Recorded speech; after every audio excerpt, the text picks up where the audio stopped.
Президент Российской Федерации Владимир Владимирович Путин.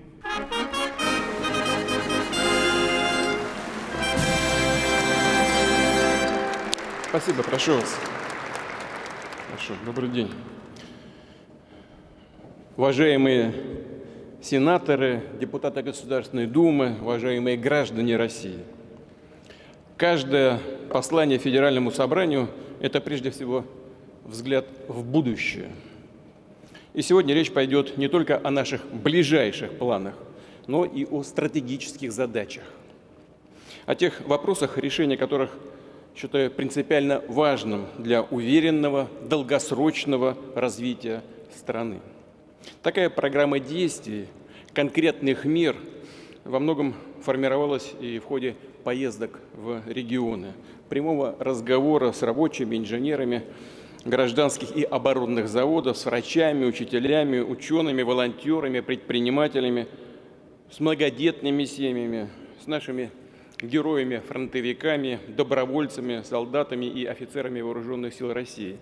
Конечно, мы понимаем, что такие мероприятия готовятся, но тем не менее реальные потребности людей, безусловно, прорываются в этих беседах. Много идей было выдвинуто и на крупных общественных экспертных форумах. Предложения граждан, их устремления и надежды стали основой, стержнем тех проектов, инициатив, которые прозвучат и сегодня. Рассчитываю, что их общественное обсуждение, безусловно, продолжится, потому что реализовать все задуманное мы сможем только вместе. Задачи большие. Мы с вами уже доказали, что способны решать самые сложные задачи, отвечать на любые самые сложные вызовы. Мы, например, отразили агрессию международного терроризма, сберегли единство страны, не позволили разорвать ее на части в свое время. Мы поддержали наших братьев и сестер, их волю быть с Россией, и в этом году 10 лет легендарной русской весне. Но и сейчас энергия, искренность, мужество ее героев, крымчан, севастопольцев, жителей восставшего Донбасса, их любовь к родине, которую они пронесли через поколения, безусловно, вызывает гордость.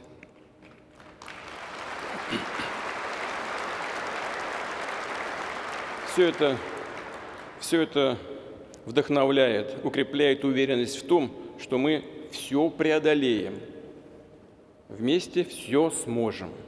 Именно так, всем миром мы не только заставили отступить смертельную угрозу глобальной эпидемии совсем недавно, но и показали, что в нашем обществе преобладают такие ценности, как милосердие, взаимная поддержка, солидарность. И сегодня, когда наша Родина отстаивает свой суверенитет и безопасность, защищает жизнь соотечественников на Донбассе и в Новороссии, решающая роль в этой праведной борьбе принадлежит именно нашим гражданам, нашей сплоченности, преданности родной стране, ответственности за ее судьбу. Эти качества четко, однозначно проявились в самом начале специальной военной операции, когда ее поддержало абсолютное большинство российского народа. Несмотря на все испытания, горечь потерь, люди непреклонны в этом выборе и постоянно подтверждают его стремлением сделать как можно больше для страны и для общего блага. На производствах трудятся в 3 смены. Столько, сколько нужно фронту. Вся экономика, а это индустриальная, технологическая основа нашей победы, проявила гибкость и устойчивость. Хочу поблагодарить сейчас предпринимателей, инженеров, рабочих, сельских тружеников за ответственную и напряженную работу в интересах России. Миллионы людей объединили акция «Мы вместе» и проект Общероссийского народного фронта «Все для победы». Российский бизнес за 2 года направил миллиарды рублей волонтерским организациям и благотворительным фондам, которые поддерживают наших бойцов и их семьи. Люди отправляют на фронт письма и посылки, теплые вещи, маскировочные сети, перечисляют средства из своих порой достаточно скромных сбережений. Повторю, такая помощь бесценна. Это вклад каждого в общую победу.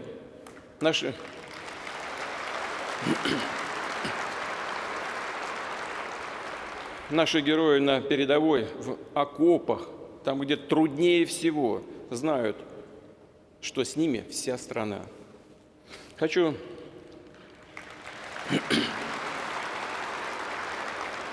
отметить работу фонда «Защитники Отечества», усилия Комитета семей воинов Отечества, других общественных объединений.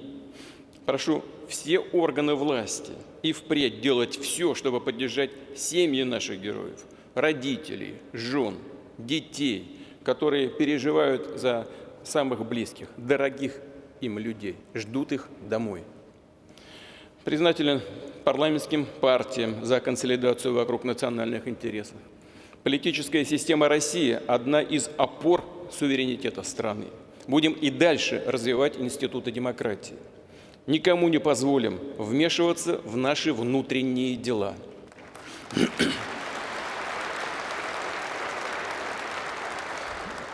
Так называемый Запад с его колониальными повадками, привычка разжигать по всему миру национальные конфликты, стремится не просто сдержать наше развитие. Вместо России им нужно зависимое, угасающее, вымирающее пространство, где можно творить все, что угодно. По сути, они хотели бы сделать с Россией то же самое, что сотворили во многих других регионах мира, в том числе на Украине. Принести в наш дом разлад и ослабить нас изнутри. Но они просчитались. Это сегодня уже абсолютно очевидная вещь. Столкнулись с твердой позицией и решимостью нашего многонационального народа. Наши солдаты и офицеры, христиане и мусульмане, буддисты и последователи иудаизма, представители разных этносов, культур, регионов на деле лучше тысячи слов доказали, что вековая сплоченность и единство народа России – это колоссальная, всепобеждающая сила. Вместе, все вместе, плечом к плечу, они сражаются за одну общую родину. Мы все граждане России. Будем вместе защищать нашу свободу, право на мирную и достойную жизнь. Сами и только сами определять свой путь. Беречь связь поколений, а значит непрерывность исторического развития. Решать те задачи, которые стоят перед страной, исходя из нашего мировоззрения, наших традиций, верований, которые мы передадим своим детям. Уважаемые друзья, защита, укрепление суверенитета идет сегодня по всем направлениям. И прежде всего, конечно, на фронте, где стойко и самоотверженно сражаются наши бойцы. Благодарю всех, кто борется сейчас за интересы Отечества, кто проходит через горнило военных испытаний, ежедневно рискует жизнью. Весь народ преклоняется перед вашим подвигом, скорбит о погибших, и Россия всегда будет помнить своих павших героев. Объявляется минута молчания.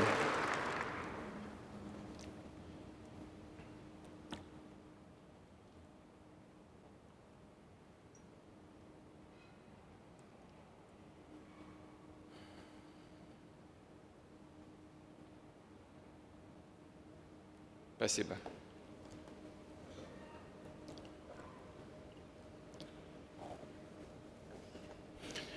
Наши вооруженные силы обрели колоссальный боевой опыт. Это касается взаимодействия всех видов и родов войск, современной тактики и оперативного искусства. Прошла закалку целая плеяда талантливых командиров, которые берегут людей, грамотно исполняют свои задачи, используют новую технику, успешно решают поставленные перед ними задачи. И хочу сказать, что это во всех звеньях. От взвода и оперативного звена до самого высшего звена руководства. Мы видим, где и какие у нас есть проблемы, они, конечно, есть. Понимаем вместе с тем, что нужно делать. И такая работа ведется непрерывно и на фронте, и в тылу.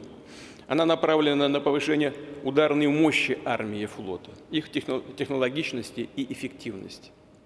Боевые возможности вооруженных сил увеличились многократно. Наши части прочно владеют инициативой. По целому ряду оперативных направлений уверенно наступают, освобождают все новые территории. Не мы начали эту войну на Донбассе. Но, как уже не раз говорил, мы сделаем все, чтобы ее закончить, искоренить нацизм, решить все задачи специальной военной операции, защитить суверенитет и безопасность наших граждан. В состоянии полной готовности к гарантированному применению находятся стратегические ядерные силы. То, что мы планировали в сфере вооружений, о чем я говорил в послании 2018 года, все сделано или завершается эта работа. Так, гиперзвуковой авиационный комплекс «Кинжал» не только поставлен на вооружение, но и с высокой эффективностью используется для поражения особо важных целей в ходе специальной военной операции. Также в бою уже применялся и ударный гиперзвуковой комплекс морского базирования «Циркон», о котором в послании 2018 года даже и речи не шло. Но и эта система уже в строю. На боевом дежурстве стоят гиперзвуковые блоки межконтинентальной дальности «Авангард» и лазерные комплексы «Пересвет». Завершаются испытания крылатой ракеты неограниченной дальности «Буревестник» и беспилотного подводного аппарата «Посейдон». Эти системы подтвердили свои высокие, можно без преувеличения сказать, уникальные характеристики. Войска поставлены и первые серийные тяжелые баллистические ракеты «Сармат». Мы скоро продемонстрируем их в районах базирования на боевом дежурстве. Работа над целым рядом других перспективных систем вооружения продолжается. И о новых достижениях наших ученых и оружейников мы еще узнаем. Россия готова к диалогу с Соединенными Штатами Америки по вопросам стратегической стабильности. Но вот что хотел бы подчеркнуть, уважаемые коллеги, чтобы меня все правильно поняли. В данном случае мы имеем дело с государством, чьи правящие круги предпринимают против нас открытые враждебные действия. Ну и что? Они на полном серьезе собираются обсуждать с нами вопросы стратегической стабильности, одновременно пытаясь нанести России, как они сами говорят, стратегическое поражение на поле боя. Это можно привести наглядный пример такого лицемерия. В последнее время все чаще звучат голословные обвинения, например, в адрес России, что мы якобы собираемся разместить ядерное оружие в космосе. Подобные вбросы, а это не что иное, как вбросы, это уловка только для того, чтобы втянуть нас в переговоры на своих условиях, которые выгодны исключительно Соединенным Штатам. При этом они блокируют наше предложение, которое лежит у них на столе уже более 15 лет, имея в виду проект договора о предотвращении размещения оружия в космосе, который мы подготовили еще в 2008 году. Реакции-то никакой нет.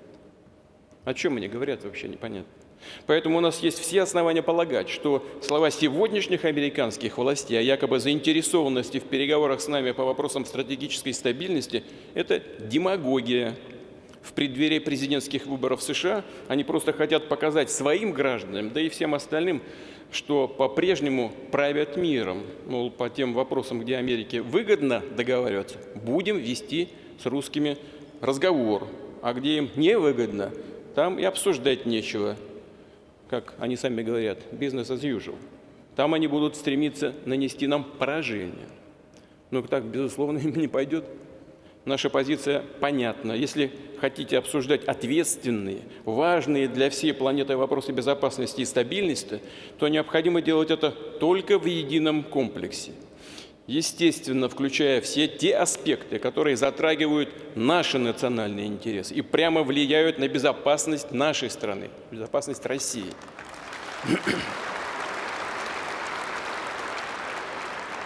Мы также понимаем, что Запад пытается втянуть нас в гонку вооружений, тем самым измотать, повторить трюк, который им удался в 80-е годы с Советским Союзом. Я напомню, в 1981-1988 годах военные расходы СССР составляют 13% валового национального продукта. Поэтому наша задача – так развивать оборонно-промышленный комплекс, чтобы нарастить научный, технологический, индустриальный потенциал страны. Нужно максимально рационально распределять ресурсы, и выстроить эффективную экономику вооруженных сил, добиваться максимума на каждый рубль оборонных расходов. Нам важно увеличить темп в решении социальных, демографических, инфраструктурных и других задач, и при этом выйти на качественно новый уровень оснащенности армии и флота. В первую очередь это касается сил общего назначения, принципов их организации, поставок в войска беспилотных ударных комплексов, систем ПВО и радиоэлектронной борьбы, разведки и связи, высокоточных и других средств поражения. Серьезно, необходимо укрепить группировки на западном стратегическом направлении, чтобы нейтрализовать угрозы, связанные с очередным расширением НАТО на восток, втягиванием в альянс Швеции и Финляндии. Запад спровоцировал конфликт на Украине, на Ближнем Востоке, в других регионах мира и продолжает лгать. Теперь вот без всякого смущения заявляют, что Россия якобы намеревается напасть на Европу. Ну просто мы же с вами понимаем, это несут бред просто какой-то. А при этом сами выбирают цели для нанесения ударов по нашей территории, выбирают наиболее эффективные, как они думают, средства поражения. Заговорили о возможности отправки на Украину натовских военных контингентов. Но мы помним судьбу тех, кто направлял когда-то свои контингенты на территорию нашей страны. Но теперь последствия для возможных интервентов будут гораздо более трагичными. Они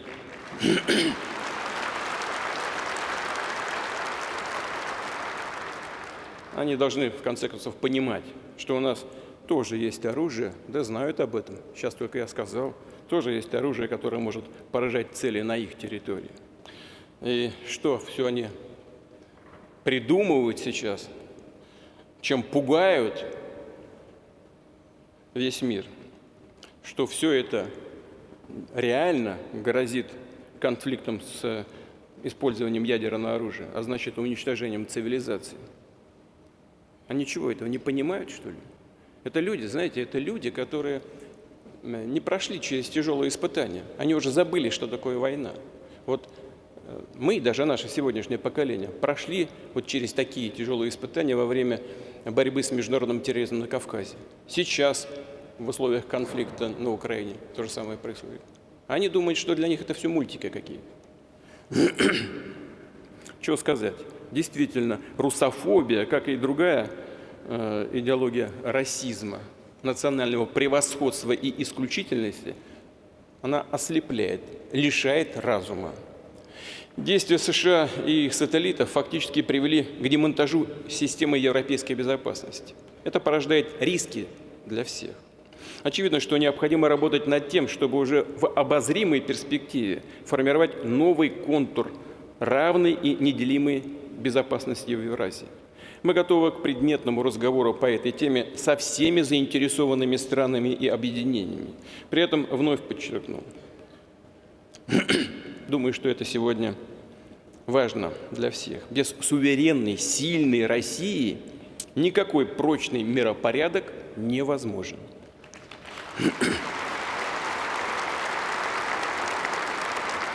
Мы стремимся к объединению усилий мирового большинства для ответа на глобальные вызовы, в числе которых бурная трансформация мировой экономики, торговли, финансов, технологических рынков, когда рушатся многие прежние монополии и стереотипы, связанные с ними.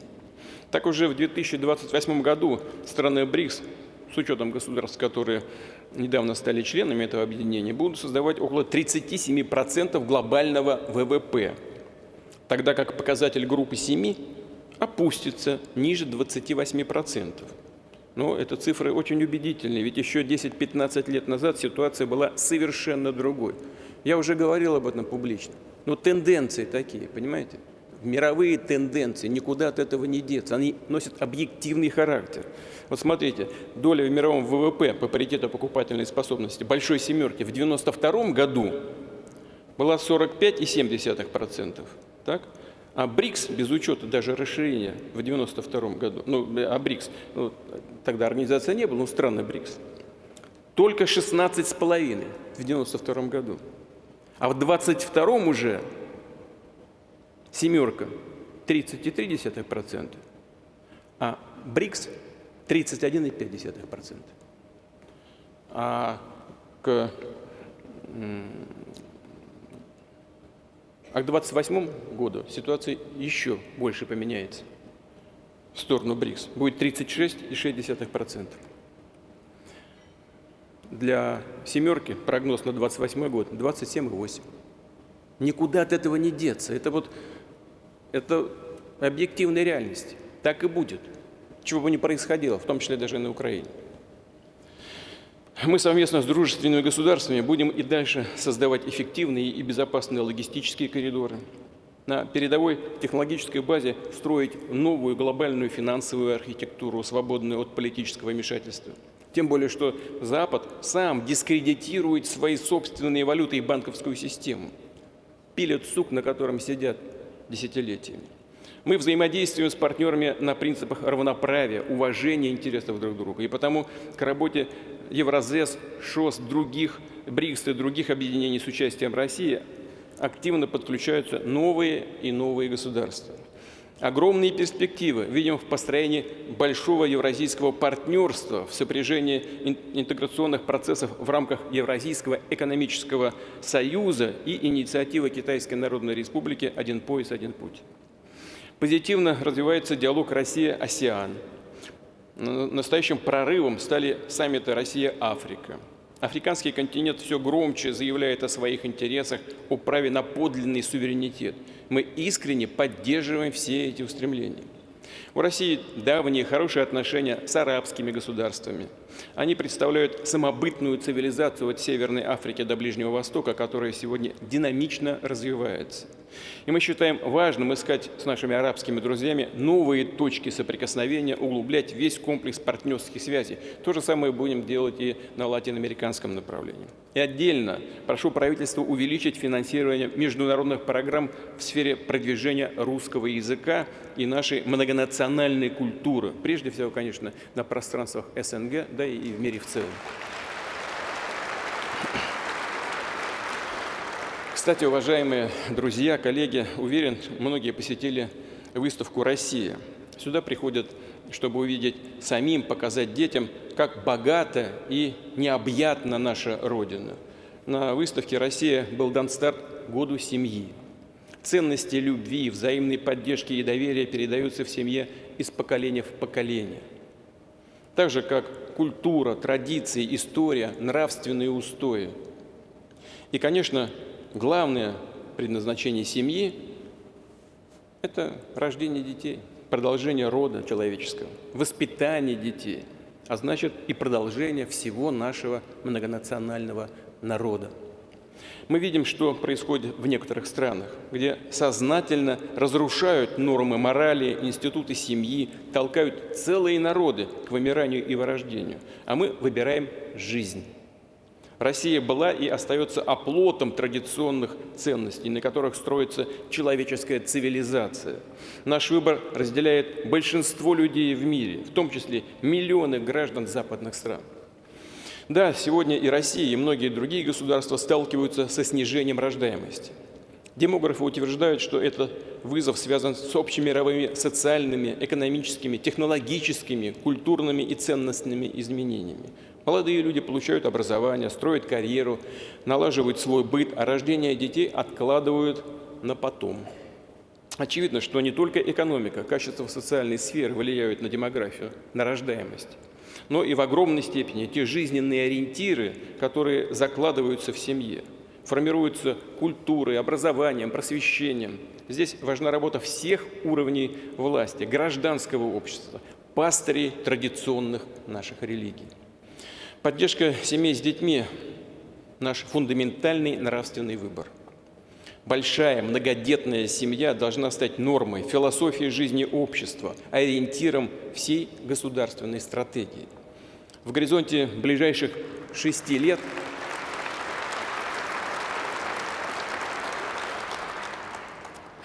присоединяюсь к вашим аплодисментам. В горизонте ближайших 6 лет мы должны добиться устойчивого роста рождаемости. Для этого будем принимать дополнительные решения в системе воспитания и образования, регионального и экономического развития. О поддержке, о повышении качества жизни семьи будет идти речь практически в каждом разделе послания. Наберитесь терпения, оно только начинается.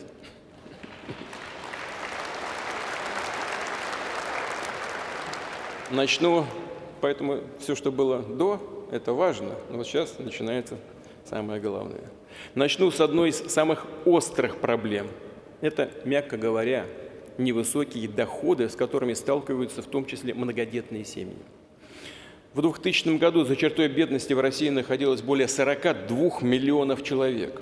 С тех пор ситуация действительно изменилась кардинально. По итогам прошлого года количество людей за чертой бедности снизилось до 13,5 миллионов человек. Но, конечно, и этого много. Но мы держим решение этой проблемы в зоне постоянного внимания. Ряд мер принят относительно недавно. Так, с 1 января 2023 года введено единое ежемесячное пособие для семей с невысокими доходами, причем от беременности женщины до достижения ребенком 17 лет. В прошлом году это пособие получали более 11 миллионов человек. Мы серьезно упростили процедуру заключения социального контракта. Приоритет здесь также имеют многодетные семьи. Сейчас заявление на соцконтракт, можно подать через портал госуслуги с минимальным набором документов. Будем расширять доступность этой меры. Это потребует дополнительных денег, где-то в районе 100 миллиардов рублей.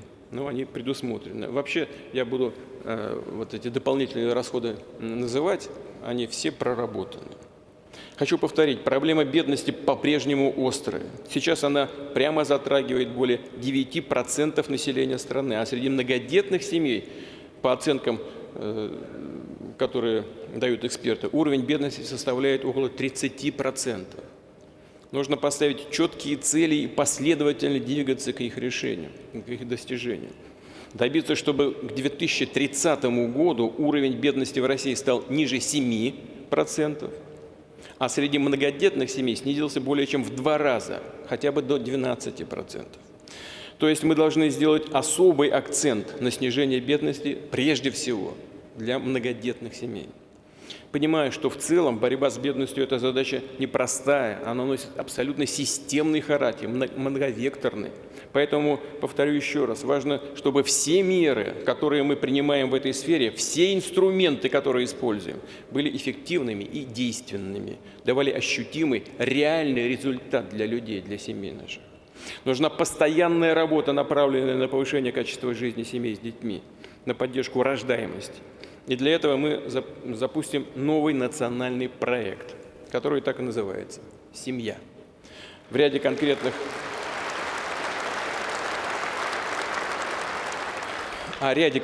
инициатив прямо сейчас и скажу. Первое.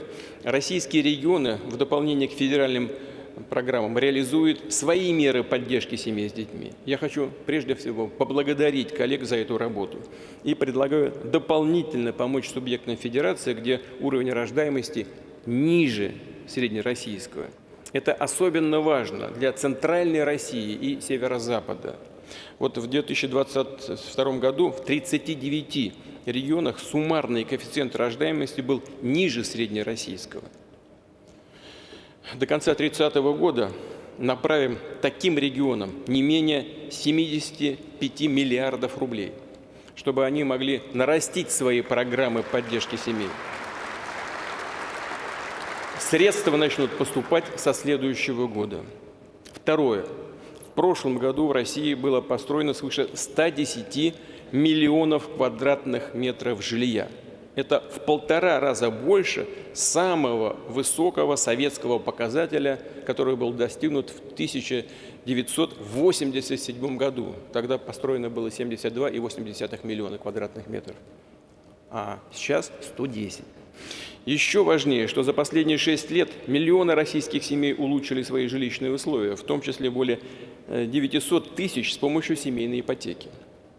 И эта программа началась у нас в 2018, напомню. Мы постоянно повышали ее доступность. Сначала ее могли воспользоваться семьи, в которых растут двое и более детей, затем семьи с одним ребенком.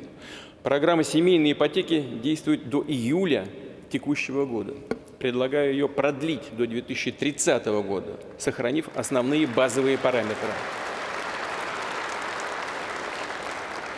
Особое внимание уделить семьям с детьми до 6 лет включительно. Для них льготная ставка кредита останется прежней – 6%. И еще. Сейчас при рождении третьего ребенка государство погашает за семью часть ипотечного кредита – 450 тысяч рублей. Также предлагаю продлить действие такой нормы до 2030 года. В текущем году потребуется почти 50 миллиардов рублей на это, и потом там по нарастающей все больше и больше, но деньги для этого есть. В целом задача в том, чтобы строящееся жилье становилось более доступным для семей, чтобы жилищный фонд в стране системно обновлялся. Третье. В России больше 2 миллионов семей, в которых растут трое и больше детей. Такие семьи, безусловно, наша гордость. И вот что хочу сказать. Смотрите, это реальные цифры. В 2018 году, с 2018 по 2022 год, число многодетных семей в России выросло на 26,8%. Хороший показатель. Подписан указ, который устанавливает по всей стране единый статус многодетной семьи, о чем люди и просили. Его положение надо наполнить конкретными решениями на федеральном и региональном уровне и идти, безусловно, от запросов людей. В семьях, где растет много детей, много и забот, и у родителей должно оставаться больше свободных средств на решение повседневных проблем. Предлагаю увеличить в 2 раза до 2800 рублей в месяц налоговый вычет на второго ребенка и до 6000 рублей в месяц на третьего и каждого последующего ребенка. Что это значит? Вот для примера, семья с 3 детьми каждый месяц будет сохранять в своем бюджете 1300 рублей. При этом размер годового дохода, на который распространяется вычет, также предлагаю повысить с 350 до 450 тысяч рублей. И такая мера поддержки должна предоставляться автоматически, без подачи заявлений.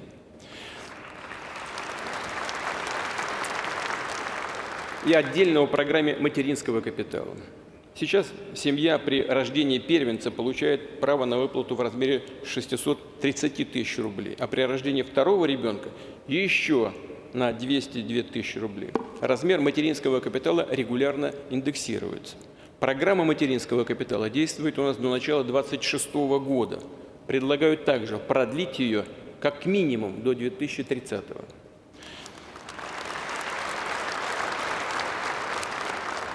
Уважаемые коллеги, хочу выразить признательность благотворительным фондам, социальным некоммерческим организациям, которые помогают пожилым и больным людям, детям-инвалидам. И очень многое сделали они для того, чтобы поднять государственный уровень по вопросам долговременного ухода, потому что они все время ставили эти вопросы. Считаю необходимым нарастить финансирование этой системы со стороны федерального бюджета, вывести ее на единый высокий стандарт и обеспечить максимальную доступность для тех, кто больше всего нуждается в такой помощи. А это около 500 000 наших граждан. Сейчас, к 2030 году нужно точно уже, чтобы сделать так, чтобы услугами долговременного ухода воспользовались и было обеспечено 100% граждан, которые в этом нуждаются. Сейчас средняя продолжительность жизни в России превысила 73 года. Мы вернулись на тот уровень, который был до пандемии коронавируса.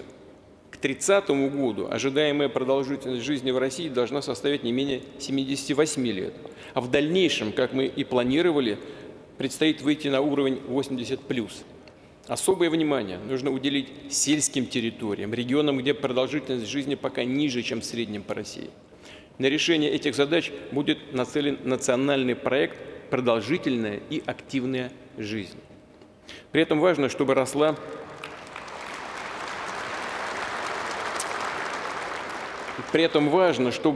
продолжительность именно здоровой, активной жизни, чтобы человек мог посвящать свое время семье, близким, детям, внукам. Мы продолжим федеральные проекты по борьбе с сердечно-сосудистыми, онкологическими заболеваниями, а также с диабетом. Кроме того, предлагаю запустить новую комплексную программу по охране материнства, сбережению здоровья детей и подростков, в том числе репродуктивного здоровья, чтобы дети рождались и росли здоровыми, а в будущем и у них были здоровые дети. В числе приоритетов такой программы станет расширение сети женских консультаций, модернизация перинатальных центров, детских поликлиник и больниц. А всего в ближайшие 6 лет только на строительство, ремонт и оснащение объектов здравоохранения дополнительно направим более 1 триллиона рублей.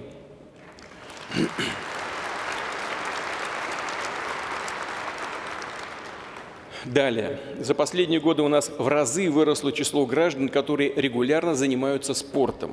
Это одно из наших значимых достижений. Нужно поощрять людей, которые ответственно относятся к своему здоровью.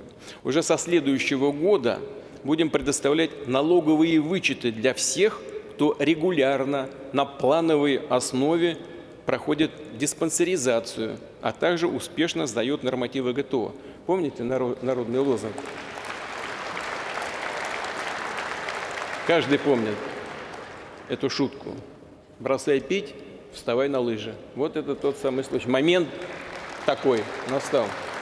Кстати говоря, что касается питья, здесь у нас заметный хороший результат. Вот реально, без всякого экстремизма мы значительно снизили употребление алкоголя и прежде всего крепкого алкоголя. И это, безусловно, сказывается на здоровье нации. Предлагаю за счет федеральных ресурсов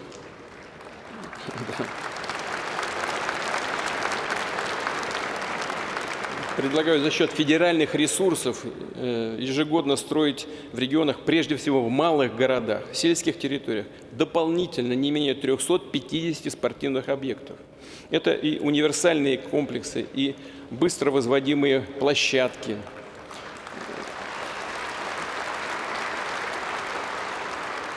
где смогут заниматься и дети, и взрослые, и целые семьи. Дополнительно направим на эти цели за 6 лет порядка 65 миллиардов рублей из федерального бюджета. Условия для занятий спортом должны быть в вузах, колледжах, в школах и дошкольных учреждениях. Кстати, многие наши детские сады были открыты еще в советское время и нуждаются в обновлении. Со следующего года начнем программу их капитального ремонта.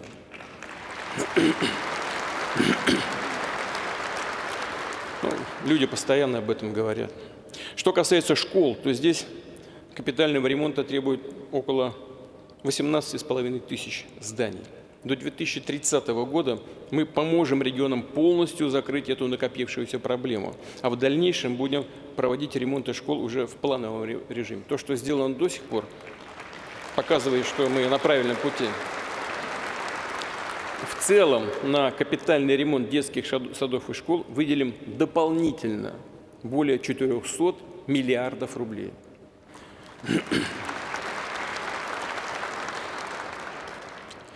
Кроме того, предлагаю в предстоящие 6 лет обновить или открыть медицинские кабинеты в школах, где есть такая потребность.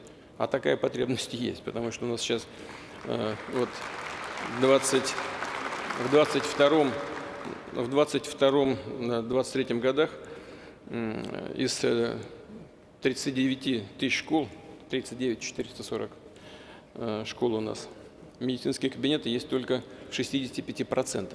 Есть над чем работать. И еще очень важная тема. Сегодня активно растут многие крупные города. При этом становится больше и нагрузка на социальную сферу. Увеличивается число школьников, которые учатся во 2-ю смену, а в некоторых школах вводится даже и 3-я смена. Безусловно, это проблема, которую тоже нужно решать в тех городах, где вопрос переполнения образовательных учреждений стоит наиболее остро. Но придется опять за счет федерального бюджета, за счет федеральных ресурсов решать эту задачу. Построим дополнительно в общей сложности не менее 150 школ и более 100 детских садов. Уважаемые коллеги, мечты и свершения наших предков, старших поколений стали достижимыми, и мы гордимся этими достижениями. А завтрашний день страны определят устремления нынешнего молодого поколения. Его становление, его успехи, жизненные ориентиры, которые пройдут любую проверку на прочность, это важнейший залог и гарантия суверенитета России, продолжение нашей истории. Предлагаю консолидировать позитивный опыт в сфере молодежной политики и уже в этом году запустить новый национальный проект «Молодежь России». Это должен быть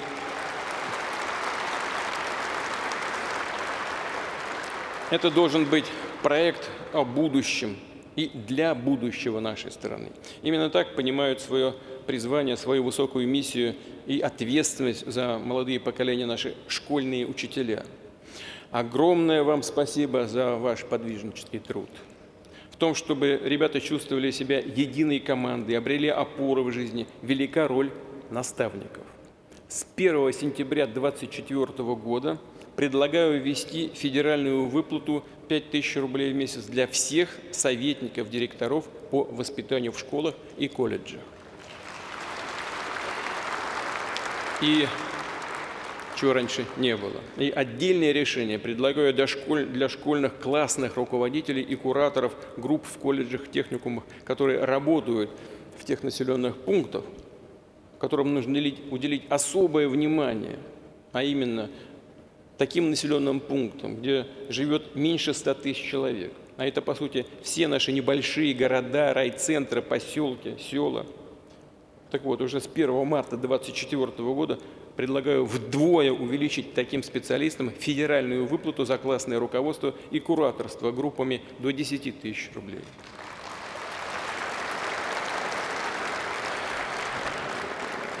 Что еще хотел бы добавить. В 2018 году майскими указами были установлены требования по оплате труда учителей, других работников бюджетной сферы, исходя из среднемесячного дохода от трудовой деятельности в конкретном субъекте федерации. Эти положения так называемых майских указов и впредь должны строго выполняться. Но при этом надо совершенствовать систему оплаты труда в бюджетной сфере, добиваться роста доходов занятых здесь специалистов. Уровень средних зарплат по экономике в регионах разный, а значит и доходы работников бюджетной сферы даже в соседних субъектах федерации порой заметно отличаются. При этом работа учителя или врача везде одинаково сложная и крайне ответственная. И такой большой разброс в зарплатах от региона к региону несправедлив, безусловно. Понимаю, что проблема давняя, очень сложная, капиталоемкая, если можно так сказать. Обсуждали ее и с коллегами из федеральных ведомств, с руководителями регионов, с учителями, врачами, другими специалистами. Но, безусловно, ее нужно решать. Я сейчас не буду вдаваться в детали. Она действительно сложна, и депутаты, и члены правительства понимают, о чем я говорю. Я просто прошу правительство уже в 2025 году отработать новую модель оплаты труда бюджетников в рамках пилотных проектов субъектов федерации, а в 2026 году принять окончательное решение для всей страны.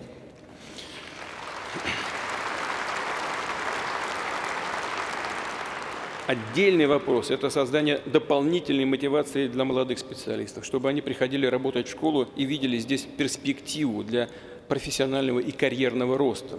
При этом целевым образом выделим более 9 миллиардов рублей из федерального бюджета на обновление инфраструктуры педагогических вузов. Наше школьное образование всегда славилось новаторами,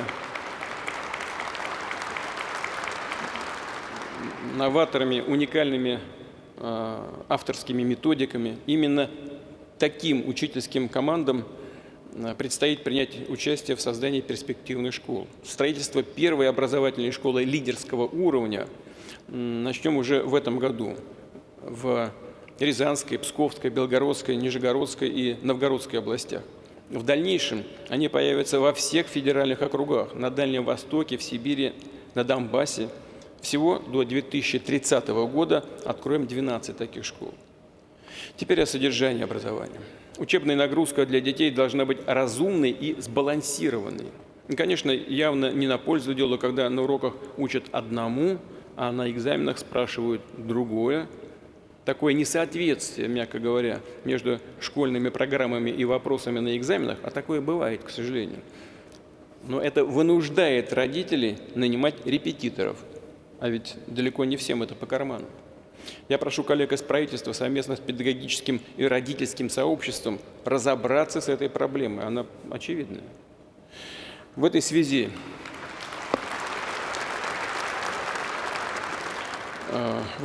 и о едином государственном экзамене. Он по-прежнему вызывает широкую общественную дискуссию и споры. Мы все об этом хорошо знаем. Действительно, механизм ЕГЭ должен совершенствоваться. Что вот я предлагаю на этом этапе? Предлагаю сделать еще один шаг в этом направлении. Дать выпускникам, что называется, второй шанс, а именно по выбору самого ученика предоставить ему возможность пересдать ЕГЭ по одному из предметов и создать это, и сделать это до конца приемной кампании в вузы, чтобы успеть подать документы уже с учетом пересдачи. Такие житейские вещи, но они важны для людей. Уважаемые коллеги, в прошлом году экономика России росла темпами выше мировой. По этому показателю мы опередили не только ведущие страны Евросоюза, но и все государства так называемой «большой семерки».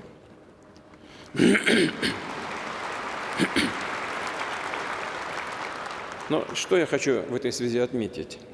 Хочу отметить вот что. Огромную роль в этом сыграл фундаментальный запас прочности, который был сделан за последние десятилетия. Сегодня доля несырьевых отраслей в структуре роста уверенно превышает 90%. То есть экономика становится более сложной, технологичной, а значит гораздо более устойчивой. Сегодня Россия крупнейшая экономика Европы по размеру валового внутреннего продукта по паритету покупательной способности. И пятая в мире.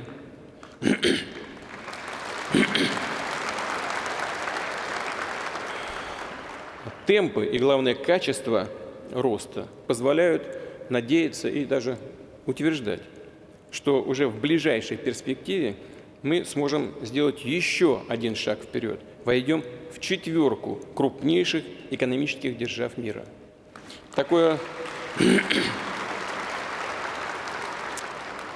Но такое развитие должно прямо конвертироваться в рост доходов семей наших граждан. В ближайшие 6 лет доля зарплат в ВВП страны должна возрасти. С опережением инфляции и темпов роста средней зарплаты по экономике мы индексируем минимальный размер оплаты труда. Начиная с 2020 года МРОТ вырос в 1,5 раза, с 12 до 19 тысяч рублей в месяц. К 2030 году МРОТ должен увеличиться еще почти вдвое, до 35 тысяч. Что, безусловно, отразится на размере социальных пособий, зарплат в бюджетной сфере и в отраслях экономики.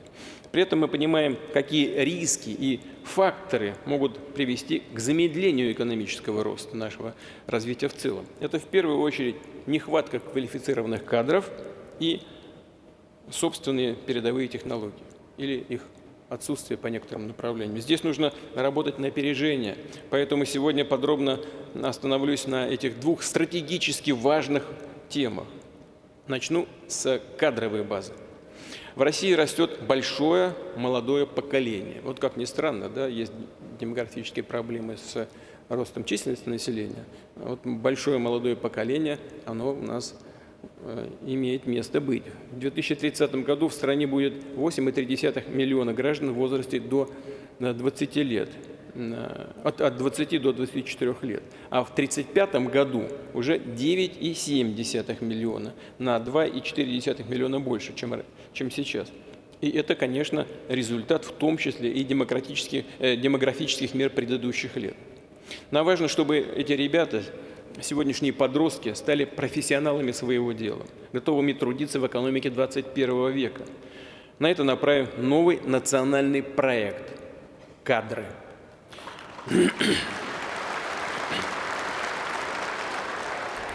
Много, безусловно, об этом говорим, но нужно на деле укрепить связку всех уровней образования, от школы до вуза. Они должны работать в единой логике, на общий результат. И, конечно, здесь важно участие будущих работодателей.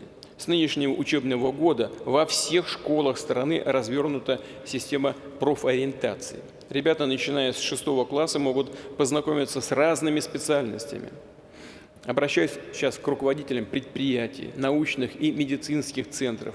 Пожалуйста, приглашайте к себе школьников. Пусть ребята посмотрят цеха, вот как мне предлагали в одной из моих поездок, заводские музеи, лаборатории. Обязательно включайтесь, прошу вас в эту работу. На принципах тесной кооперации образования и предприятий реального сектора мы реализуем проект «Профессионалитет». Он позволил обновить образовательные программы для авиа- и судостроения, фармацевтики, электроники, оборонной и других отраслей. Для этих сфер до 2028 года предстоит подготовить порядка 1 миллиона специалистов рабочих профессий. Такие подходы мы должны распространить на всю систему среднего профобразования, включая подготовку кадров для школ, больниц, поликлиник, для сферы услуг, туризма, учреждений культуры, творческих индустрий. Отдельно поручаю правительству совместно с регионами реализовать программу ремонта и оснащения учреждений среднего профессионального образования.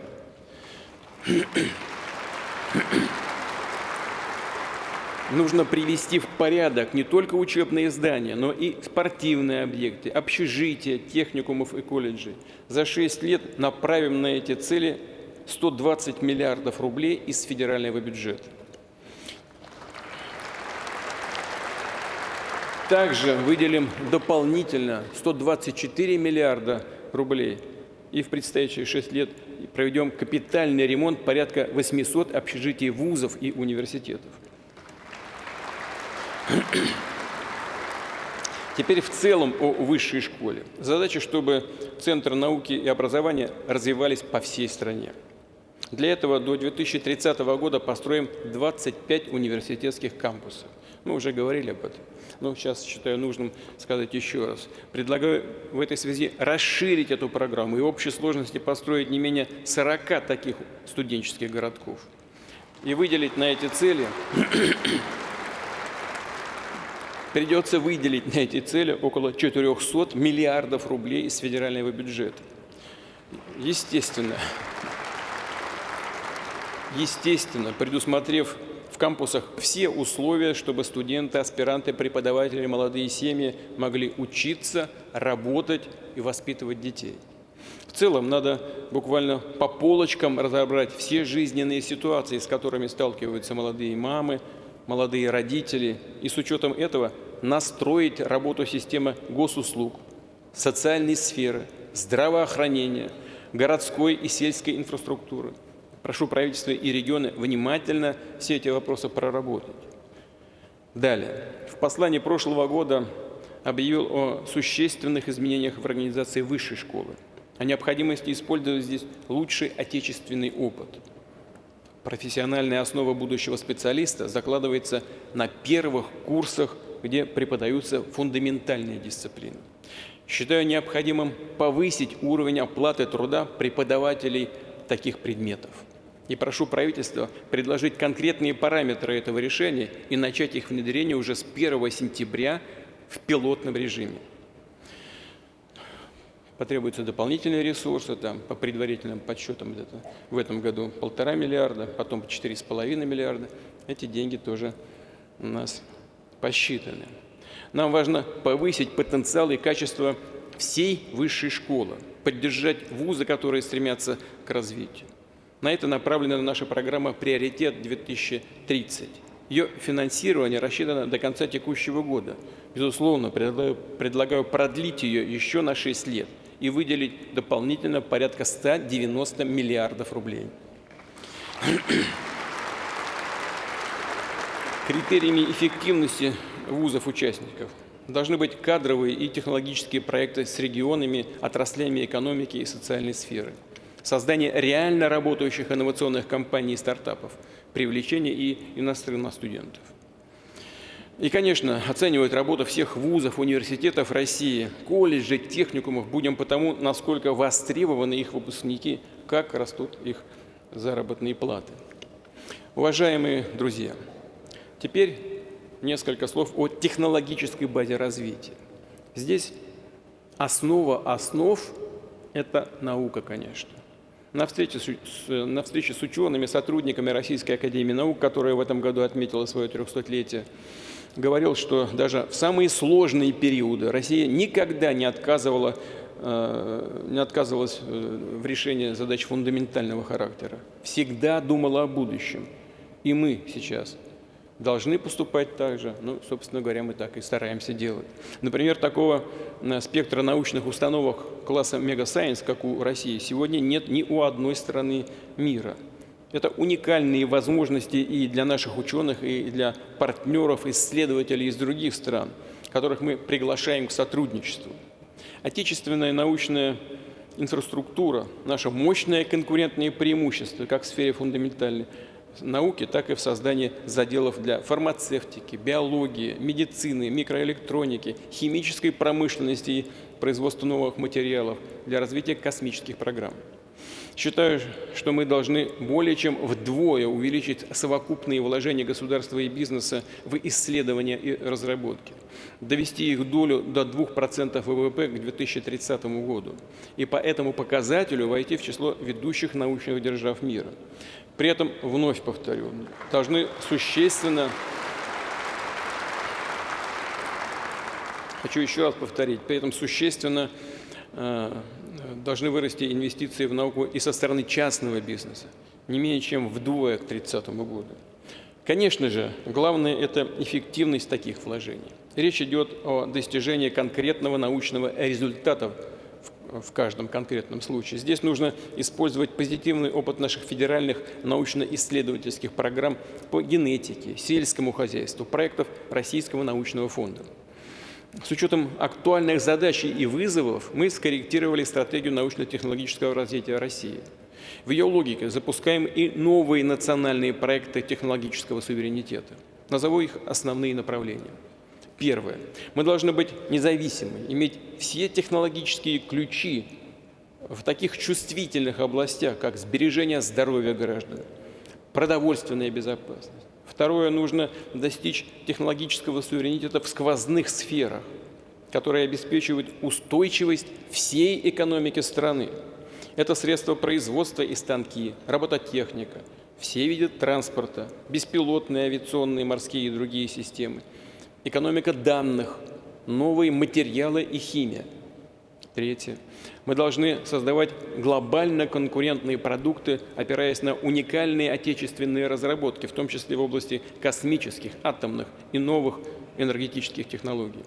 Уже сейчас нужно создать правовую среду для развития отраслей и рынков будущего, сформировать долгосрочный, как минимум до конца текущего десятилетия, заказ на высокотехнологичную продукцию, чтобы компании понимали, по каким правилам им работать. Также необходимо наладить внутренние кооперационные цепочки и международные технологические платформы, развернуть серийный выпуск собственного оборудования и комплектующих, нацелить геологоразведку на поиск редкоземельных материалов другого сырья для новой экономики. У нас все это есть. Подчеркну, речь идет о нашем стратегическом заделе на будущее. Поэтому настроим на решение этих задач все имеющиеся у нас инструменты и механизмы развития. Обеспечим приоритетное бюджетное финансирование. Я прошу правительство и Федеральное собрание учесть это при подготовке бюджета. Всегда прошу это видеть в качестве основного приоритета. Проекты технологического суверенитета должны стать мотором обновления нашей промышленности, помочь всей экономике выйти на передовой уровень эффективности и конкурентоспособности. Предлагаю поставить здесь цель. Доля отечественных высокотехнологичных товаров и услуг на внутреннем рынке за предстоящие 6 лет должна увеличиться в 1,5 раза, а объем ни сырьевого, ни энергетического экспорта не менее чем на 2/3. Приведу еще несколько цифр. В 1999 году доля импорта у нас достигла 26% ВВП. Мы почти на 30% почти. Все завозили из-за границы. В прошлом году она составила уже 19% ВВП, или 32 триллиона рублей. А в период до 2030 года нужно выйти на уровень импорта не более 17% ВВП. А это значит,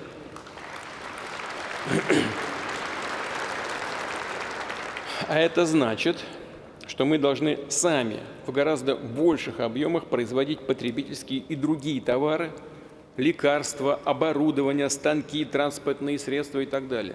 Но все мы не можем, и нам не нужно к этому стремиться, чтобы все производить. Но правительство знает, над чем нужно работать. Я подчеркну, с учетом демографических вызовов, с которыми мы столкнулись, высокой потребности, а если говорить прямо, дефицита кадров, для нас критически важно кардинально повысить производительность труда. Одна из ключевых задач. А это означает внедрение цифровых технологий в управлении, рост энерго- и ресурсоэффективных экономических предложений и реализации таких предложений, сквозную модернизацию промышленных мощностей, их роботизацию и автоматизацию. К 2030 году по числу промышленных роботов Россия должна войти в число 25 ведущих стран мира.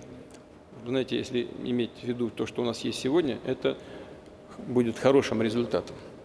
Продолжим создание специальных отраслевых центров компетенции, где будут обобщаться и тиражироваться лучшие практики бережного производства в экономике и социальной сфере. К 2030 году не менее 40% средних и крупных предприятий, базовых несырьевых отраслей экономики, и добавлю все учреждения социальной сферы, необходимо охватить проектами по повышению производительности труда. Это общая, огромная, но очень важная работа. Кроме того, по увеличению эффективности, перевооружения производств должны быть нацелены, на это должны быть нацелены передовые инженерные школы, которые создаются на базе вузов. Мы ставили перед собой цель создать 50 таких школ. 30 из них уже создано, еще 20 запускаем в текущем году. Предлагаю расширить эту программу еще на 50 инженерных школ. То есть в общей сложности развернуть сеть по стране, сеть из 100 таких центров, которые будут готовить специалистов высшей квалификации. Будут готовить специалистов и предлагать оригинальные технические решения. Причем в самых разных областях: в промышленности, в сельском хозяйстве, в строительстве, в транспорте, в социальной сфере. И, конечно, всегда и по каждому из этих направлений использовать искусственный интеллект. Нужно к этому стремиться. Нужно также модернизировать сеть научно-технических библиотек в вузах и научных организациях. Сделать их настоящими цифровыми центрами знаний и информации. Выделим на эти цели тоже дополнительно 9 миллиардов рублей. За последние годы, уважаемые коллеги, за последние годы в России открылись сотни новых заводов, фабрик и производств. Но они открываются, как бы мы уже к этому привыкли. Это такая текущая работа.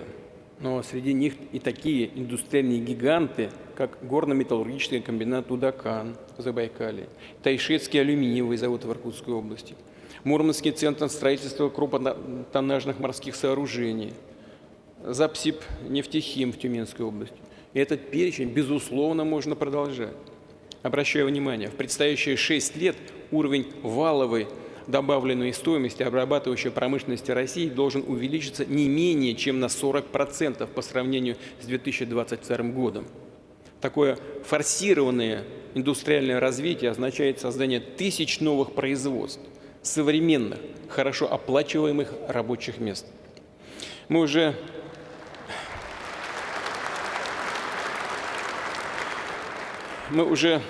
сформировали своего рода промышленное меню. Компании, реализующие индустриальные проекты, могут выбрать оптимальные меры поддержки, соглашения о защите и поощрении капиталовложений, специальные инвестконтракты, кластерную инвестиционную платформу и так далее. Достаточно много инструментов изобрели и применяем. Обязательно будем развивать все эти механизмы. Так, за 6 лет дополнительно направим 120 миллиардов рублей на субсидии компаниям для проведения НИОКРов, а также на расширение промышленной ипотеки. И за счет этой программы дополнительно построим и модернизируем еще более 10 миллионов квадратных метров производственных площадей. Я вот просто для сравнения хочу отметить. Кстати, к плюсам, к тем темпам, которые мы уже набрали. А вот для сравнения. Сегодня в России ежегодно строится около 4 миллионов квадратных метров производственных площадей. Это весомый показатель обновления нашего индустриального потенциала. А мы дополнительно, как я сказал, 10 миллионов будем делать.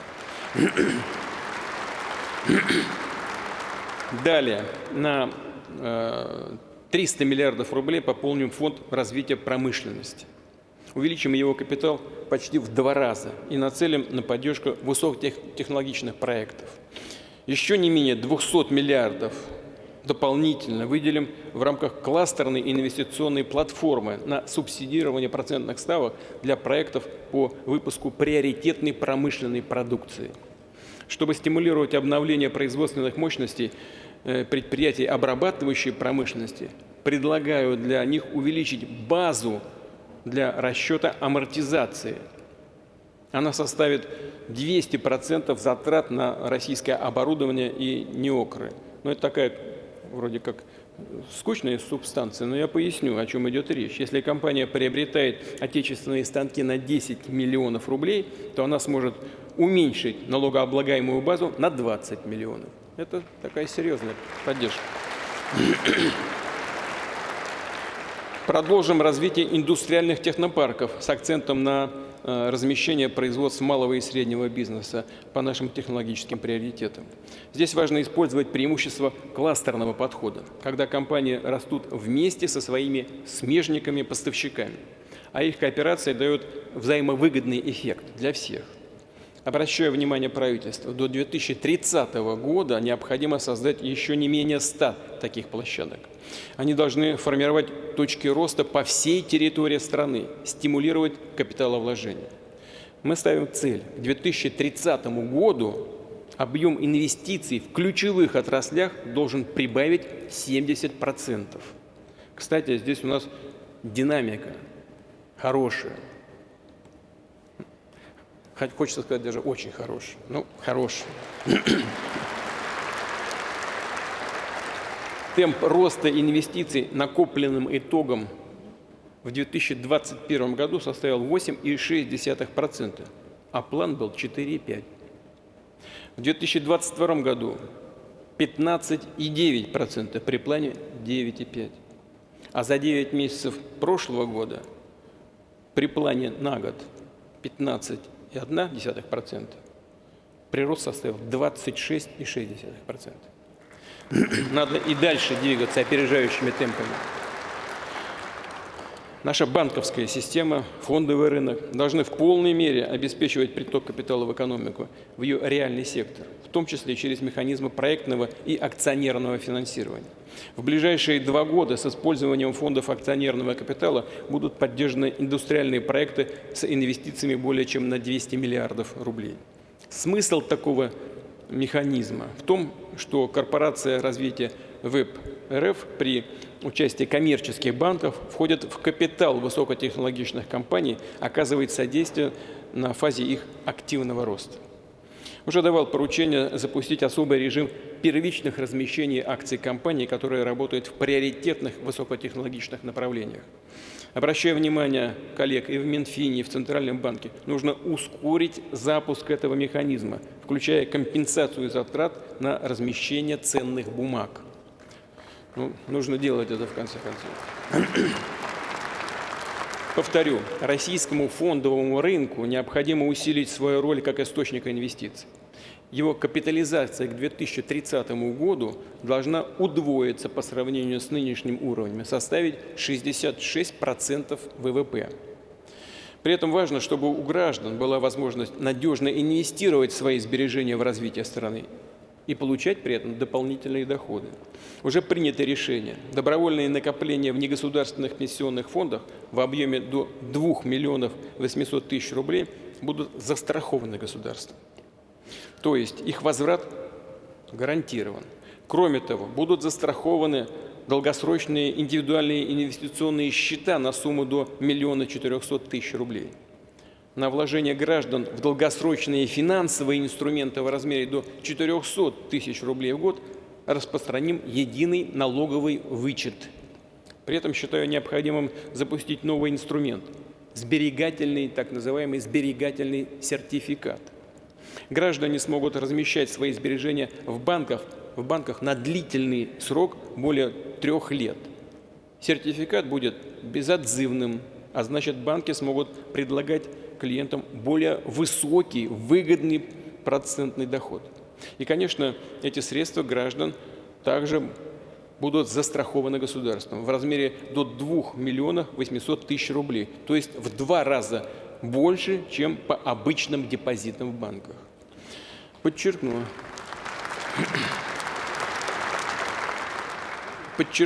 все меры государственной поддержки инвестиций, создания и модернизации предприятий должны быть увязаны с повышением заработных плат сотрудников, с улучшением условий труда и социальных пакетов для работников. И, конечно, принципиальное требование: отечественный бизнес должен работать в российской юрисдикции, не выводить средства за рубеж.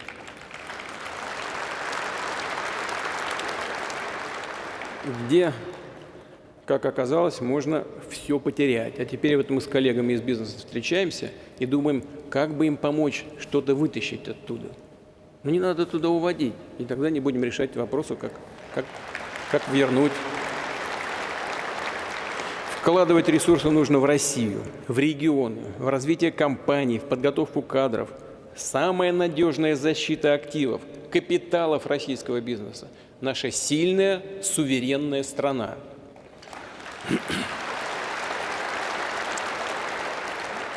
Абсолютное большинство предпринимателей стоит на отечественных, патриотических позициях.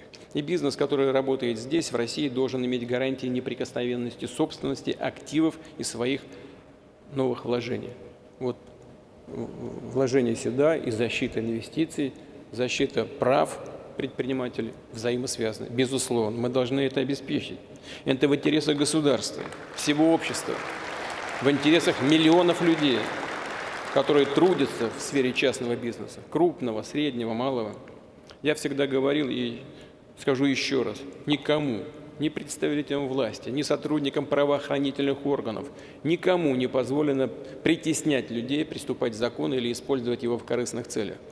Нужно людям, в том числе из предпринимательской среды, и сейчас я говорю именно о них, нужно помогать. Они создают рабочие места, обеспечивают работой, зарплаты платят людям. В этом призвание власти – помогать. Уважаемые коллеги, все более значимый вклад в экономический рост вносит малый и средний бизнес. Сегодня его доля в таких отраслях, как обрабатывающее производство, туризм, IT, превышает 21%. Ярко заявили о себе сотни новых отечественных брендов. В прошлом году в России зарегистрировано 1 200 000 новых компаний в сфере малого и среднего бизнеса. Обращаю внимание, это самый высокий показатель за последние 5 лет.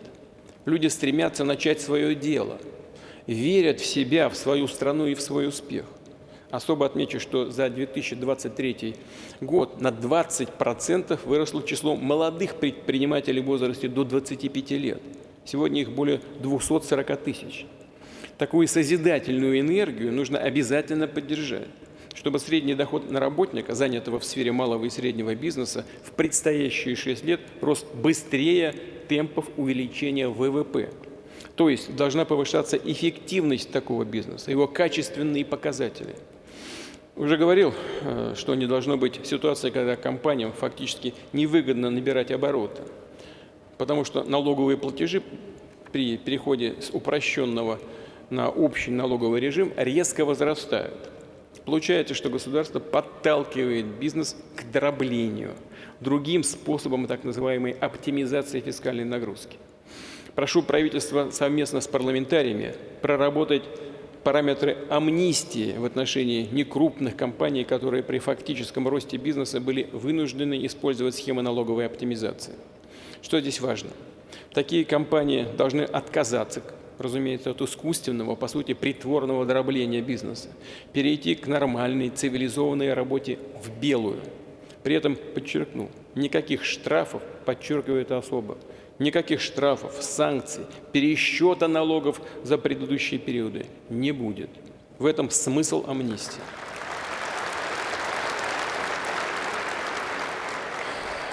Кроме того, поручаю правительству уже со следующего года предусмотреть механизм не резкого, а именно плавного увеличения налоговой нагрузки для компаний, которые переходят с упрощенки на общий порядок налогообложения.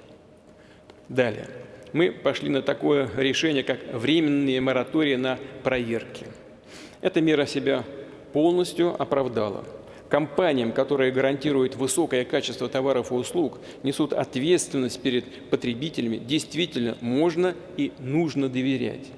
Поэтому считаю возможным с 1 января 2025 года отказаться от временных мораториев на проверки бизнеса и вместо этого, с учетом наработанного опыта, полностью перейти на рискоориентированный подход, закрепив его законодательно.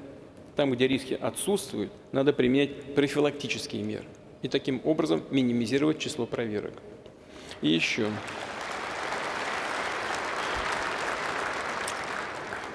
предлагаю предоставить некрупному бизнесу специальное право раз в 5 лет оформлять кредитные каникулы на срок до 6 месяцев без ухудшения кредитной истории. Повторю, нужно создать все условия, чтобы малые и средние компании развивались динамично, а качество этого роста повышалось за счет высокотехнологичных направлений производственного бизнеса. В целом, налоговый режим для производственных предприятий малого и среднего бизнеса должен быть смягчен. Я прошу правительства предоставить на этот счет конкретные предложения. Мы много раз об этом говорили. Пожалуйста, предложения уже созрели, по сути. Особо отмечу работу малого и среднего бизнеса на селе, в агропромышленном комплексе. Сейчас мы не только полностью обеспечиваем себя продовольствием. Россия – лидер на глобальном рынке пшеницы. Мы входим в 20-ку ведущих стран-экспортеров продуктов питания. Я благодарю работников сельского хозяйства, фермеров, специалистов, занятых в сельском хозяйстве в целом. Благодарю вас за впечатляющие результаты. К 2030 году объем производства российского АПК должен еще вырасти не менее чем на четверть по сравнению с 2021 годом, а экспорт увеличится в 1,5 раза. Мы обязательно продолжим поддержку отрасли, а также программу комплексного обустройства сельских территорий, включая обновление и модернизацию почтовых отделений. Особое решение используем для развития прибрежных регионов. Напомню, у нас действует правило квота под киль. Оно должно строго выполняться. Речь идет, как некоторые здесь из присутствующих знают, о том, что компании получают квоты на добычу морепродуктов, обязательство закупать новые промысловые суда российского производства, обновлять флот. Вместе с тем, в этом году федеральный бюджет получил от продажи квот на морепродукты существенные деньги, порядка 200 миллиардов рублей. Вот, да, Антон Германович здесь, с ним договорились. Предлагаю часть этих средств целевым образом направить на социальное развитие муниципалитетов, которые являются базой нашей рыболовной отрасли.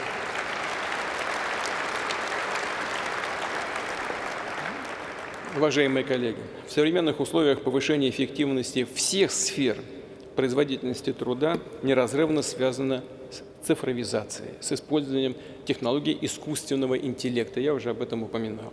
Такие решения дают возможность создавать цифровые платформы, которые позволяют оптимально выстроить взаимодействие граждан, бизнеса и государства между собой. Так предстоит создать платформу, которая поможет гражданину поддерживать и сохранять здоровье на протяжении всей жизни, пользоваться потенциалом всей системы здравоохранения. Например, на основе данных цифрового профиля он сможет получить дистанционное заключение специалиста Федерального медицинского центра, а доктор, семейный врач оценить именно целостную картину здоровья человека, прогнозировать возникновение заболеваний, предотвращать осложнения, выбирать индивидуальную и потому наиболее эффективную тактику лечения. Все, о чем говорю, не какие-то рассуждения о далеком будущем. Такие практики уже внедряются в работу ведущих медицинских центров. Задача в том, чтобы распространить их по всей стране, сделать массовыми и доступными. Считаю, что к 2030 году нужно сформировать цифровые платформы во всех ключевых отраслях экономики и социальной сферы. Эти и другие комплексные задачи будут решаться в рамках нового национального проекта «Экономика данных». Направим на его реализацию в предстоящие 6 лет не менее 700 миллиардов рублей.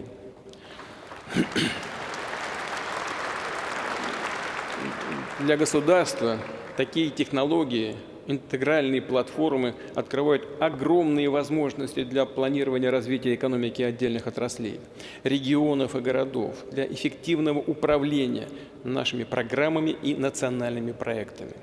И главное, мы сможем и дальше выстраивать работу всех уровней власти вокруг интересов каждого человека, каждой семьи, предоставлять государственные и муниципальные услуги гражданам, бизнесу проактивно, в удобном формате с максимально быстрым получением результата. Кстати, Россия уже является одним из мировых лидеров по внедрению государственных услуг в электронном виде. Многим, в том числе европейским странам, еще предстоит достичь нашего уровня. Но и мы, безусловно, не должны и не собираемся стоять на месте. Важным элементом цифровых платформ являются алгоритмы искусственного интеллекта. Здесь мы также должны быть самодостаточными и конкурентоспособными. Уже подписан указ об утверждении обновленной редакции национальной стратегии развития искусственного интеллекта. В ней поставлены новые цели. В том числе надо обеспечить технологический суверенитет по таким революционным направлениям, как генеративный искусственный интеллект и большие языковые модели. Их внедрение обещает настоящий прорыв в экономике и социальной сфере. Это должно быть настоящим прорывом. Для этого нужно наращивать наши вычислительные ресурсы. Так, к 2030 году совокупная мощность отечественных суперкомпьютеров должна быть увеличена не менее чем в 10 раз. Это абсолютно реалистичная задача. В целом необходимо развивать всю инфраструктуру экономики данных. Я прошу правительства предложить конкретные меры поддержки компаний и стартапов, которые производят оборудование для хранения и обработки данных, а также создают программное обеспечение. Нужно, чтобы темпы роста инвестиций в отечественные IT-решения как минимум вдвое превышали темпы роста экономики. Условия для использования цифровых систем должны быть не только в мегаполисах, но и в малых городах, в сельских территориях и отдаленных районах, вдоль федеральных и региональных трасс, местных дорог. Для этого уже в горизонте текущего десятилетия нужно обеспечить доступ к высокоскоростному интернету практически на всей территории России. Решим эту задачу, в том числе за счет кратного наращивания нашей спутниковой группировки. Направим на ее развитие 116 миллиардов рублей.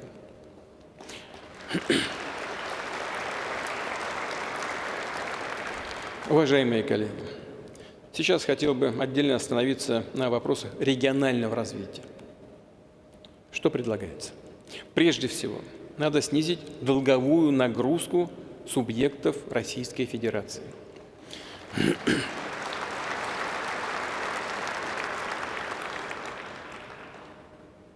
Считаю необходимым списать 2/3 задолженности регионов по бюджетным кредитам.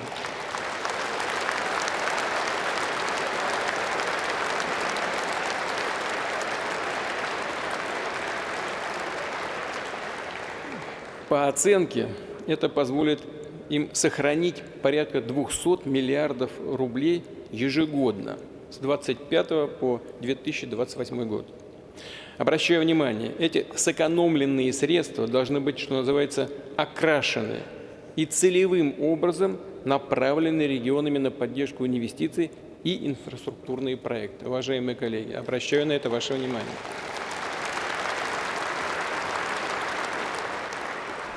Далее. В 2021 году мы запустили программу инфраструктурных бюджетных кредитов объемом 500 миллиардов рублей.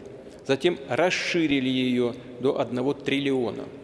Напомню, что такие кредиты предоставляются регионам под 3% годовых на срок до 15 лет. Отличный инструмент для развития. Эти средства выделяются на проекты развития, и регионы отмечают высокую эффективность такого механизма. Эти кредиты не списываются, но в текущем году субъекты федерации начнут гасить эти долги. И средства, которые возвращаются в федеральный бюджет, предлагаю вновь вкладывать в развитие регионов, направлять их на выдачу новых инфраструктурных бюджетных кредитов. А в целом, начиная с 2025 года,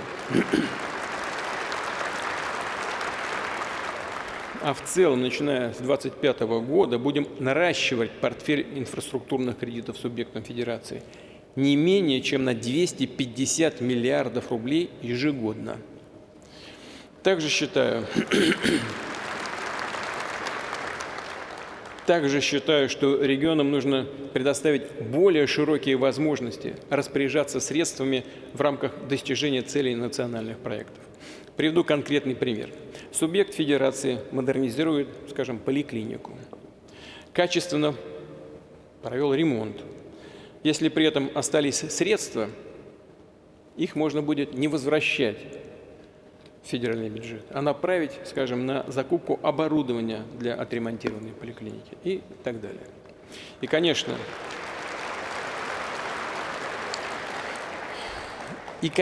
поддержим те субъекты федерации, у которых есть потенциал для развития, но нужно помочь его раскрыть, запустить проекты реального сектора экономики, инфраструктуры, которые станут драйверами в этих территориях. Сейчас 10 субъектов федерации с низкой бюджетной обеспеченностью реализуют индивидуальные программы социально-экономического развития. И я прошу правительство продлить действие этих программ еще на 6 лет. К 2030 году все наши регионы должны стать экономически более самодостаточными. Повторю, это вопрос справедливости, равных условий для самореализации граждан и высоких стандартов жизни на всей территории страны. Уважаемые коллеги, как видим, планы большие, расходы тоже. Предстоят масштабные инвестиции в социальную сферу, демографию, в экономику, науку, технологии, в инфраструктуру. В этой связи хочу сказать о налоговой системе. Безусловно, она должна обеспечивать поступление ресурсов для решения общенациональных задач, а также для реализации региональных программ. Призвана сокращать неравенство, причем не только в обществе, но и в социально-экономическом развитии субъектов федерации. Учитывать уровень доходов граждан и компаний. Предлагаю продумать подходы к модернизации нашей фискальной системы, к более справедливому распределению налогового бремени в сторону тех, у кого более высокие личные и корпоративные доходы. И напротив, нужно снизить налоговую нагрузку на семьи, в том числе за счет вычетов, о которых сегодня уже сказал. Стимулировать бизнес, который вкладывает средства в развитие, в реализацию инфраструктурных, социальных проектов. При этом нужно, безусловно, закрыть всяческие лазейки, которые используются некоторыми компаниями для ухода от налогов или занижения своих налоговых платежей. Я прошу Государственную Думу, правительство в ближайшее время представить на этот счет конкретный комплекс предложений. И в дальнейшем, уже с учетом принятых изменений, предлагаю зафиксировать основные налоговые параметры до 2030 года и тем самым обеспечить стабильные и предсказуемые условия для реализации любых, в том числе долгосрочных инвестиционных проектов. Вот именно об этом нас бизнес и просит в ходе наших прямых с ними контактов. Уважаемые коллеги, решения в сфере финансовой поддержки регионов, рост экономики должны работать на повышение качества жизни людей, причем во всех субъектах федерации. Мы уже продлили до 2030 года специальные программы развития таких регионов, как Северный Кавказ и Калининградская область, Донбасс и Новороссия, Крым и Севастополь, Арктика и Дальний Восток. Для 22 дальневосточных городов и агломераций подготовлены мастер-планы развития. И такая же работа идет по населенным пунктам в Арктике. Сейчас мы должны сделать следующий шаг. Предлагаю определить перечень еще более 200 крупных и малых городов. Для каждого из них должен быть разработан и реализован свой мастер-план. А в целом программа развития должна охватить порядка 2000 населенных пунктов, включая села и поселки. Здесь также должны сработать решения по поддержке субъектов федерации, о которых сегодня сказал, включая инфраструктурные кредиты. Хочу обратиться к главам регионов. Эти ресурсы надо использовать в том числе для расширения возможностей муниципалитетов. Да, я помню встречу с руководителями некоторых муниципалитетов на их форуме здесь, в Москве. У местного уровня власти особая роль и ответственность. Именно сюда идут люди, граждане со своими повседневными нуждами. Хочу поблагодарить наших мэров, глав районов, депутатов за ваш труд, за внимание к запросам людей. И отдельно хотел бы отметить сотрудников муниципалитетов, которые работают в непосредственной близости от зоны боевых действий, делятся своими земляками все испытания.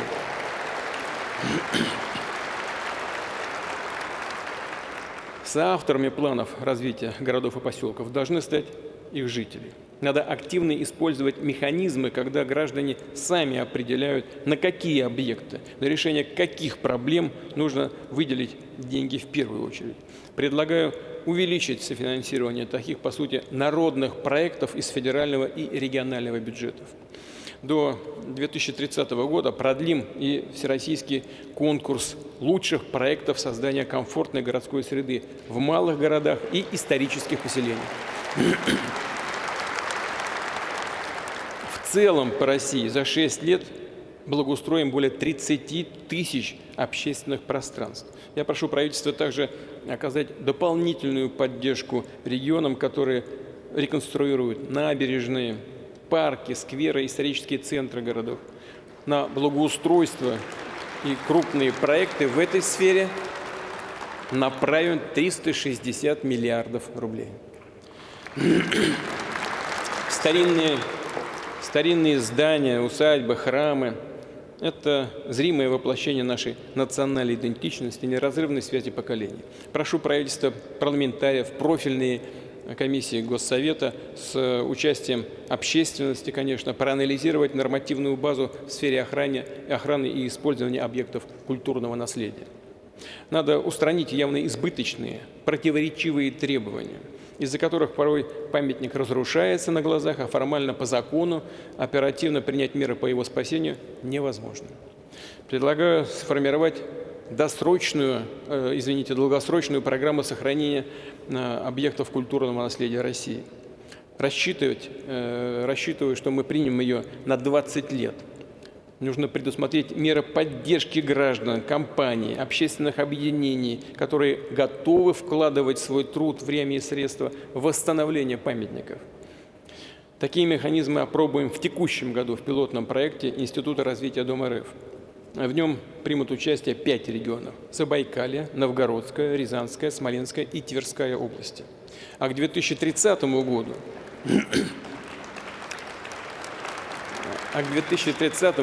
по всей стране надо привести в порядок не менее 1000 объектов культурного наследия. Дать им вторую жизнь, чтобы они служили людям и украшали наши города и села. Обязательно продолжим фундаментальные проекты в сфере культуры, сохраним их финансирование. Будем обновлять инфраструктуру музеев, театров, библиотек, клубов, школ искусств, кинозалов. За 6 лет дополнительно направим более 100 миллиардов рублей на просветительские, образовательные, исторические и другие востребованные творческие проекты в кино, интернете, социальных сетях. Предлагаю также расширить программу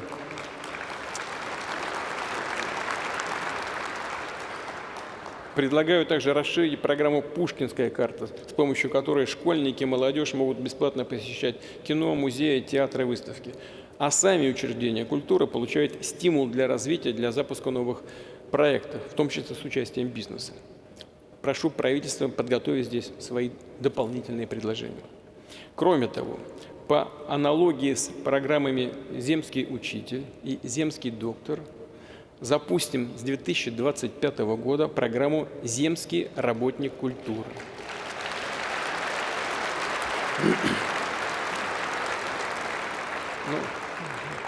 Люди постоянно говорят об этом на встречах.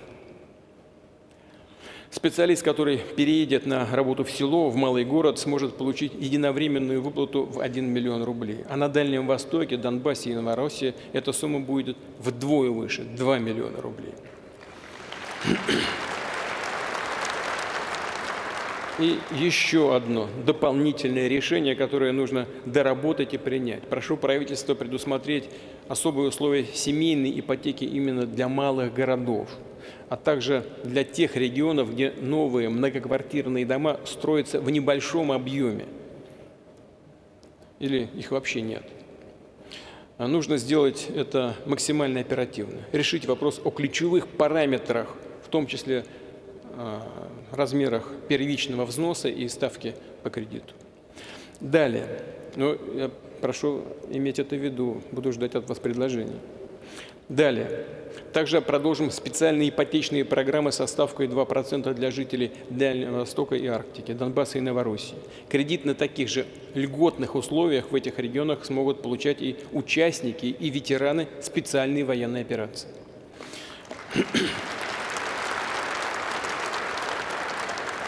Отдельно поддержим проекты комплексного развития территории под застройку возведения жилых кварталов со всей инфраструктурой в регионах с пока еще недостаточным уровнем социально-экономического развития, там, где многие обычные наши предложения не работают. Но вот для этих территорий направим на данные цели дополнительно 120 миллиардов рублей. В этой связи следующая системная задача. При федеральной поддержке многие регионы существенно растили темпы расселения аварийного жилья. В общей сложности за последние 16 лет в новые квартиры переехал 1 миллион 730 тысяч человек. В предстоящие 6 лет важно не снижать такую динамику. Прошу правительство подготовить и запустить новую программу расселения аварийного жилья.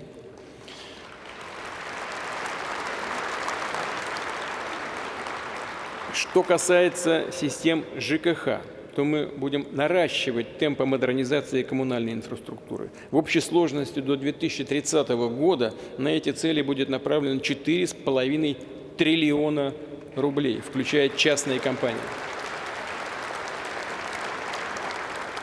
Продолжим и реализацию нашего проекта «Чистая вода».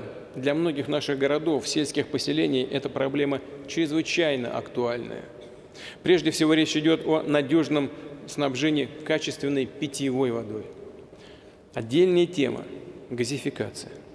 В планах обеспечить этим экологичным топливом города и районы Якутии, Бурятии, Хабаровского, Приморского, Забайкальского краев, Мурманской и Амурской областей, Еврейской автономной области, Карелии, такой крупный город России, как Красноярск. Также с помощью СПГ газифицируем Камчатский край и некоторые другие районы. Естественно,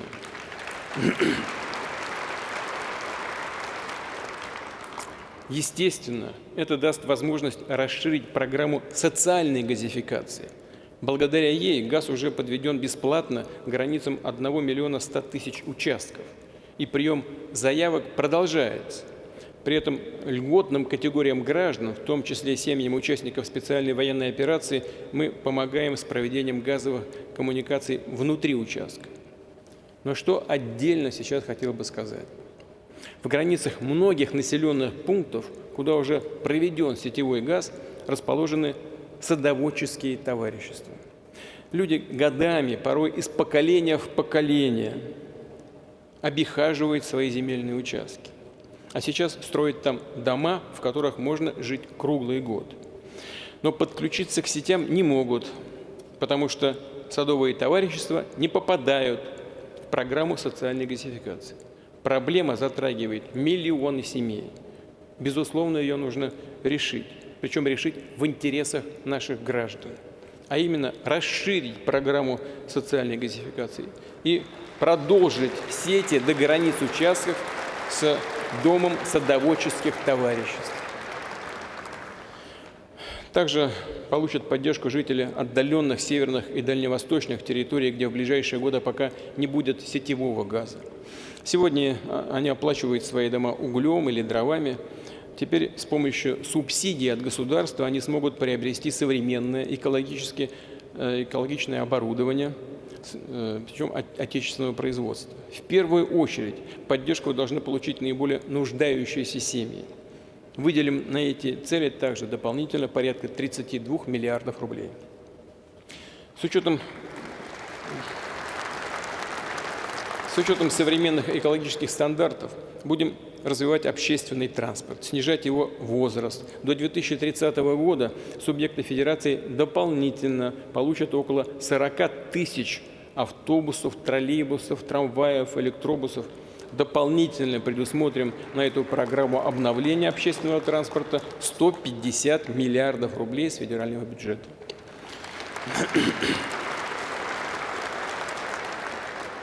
Обновим и парк школьных автобусов, темпами причем не менее 3000 машин в год, что особенно важно для малых городов и сельской местности. Об этом говорят и жители, и главы муниципалитетов, регионов. Действительно, очень важная программа. Поэтому выделим на закупку школьных автобусов еще дополнительно 66 миллиардов рублей. И, конечно, это должна быть техника, произведенная в России полностью или с высокой степенью локализации.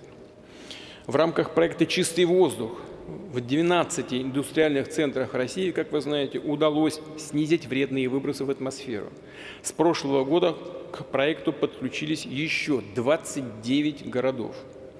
В целом, по стране объем вредных выбросов в атмосферу должен быть сокращен вдвое. К этой цели будем двигаться поэтапно. Для оценки результатов создадим комплексную систему мониторинга качества окружающей среды.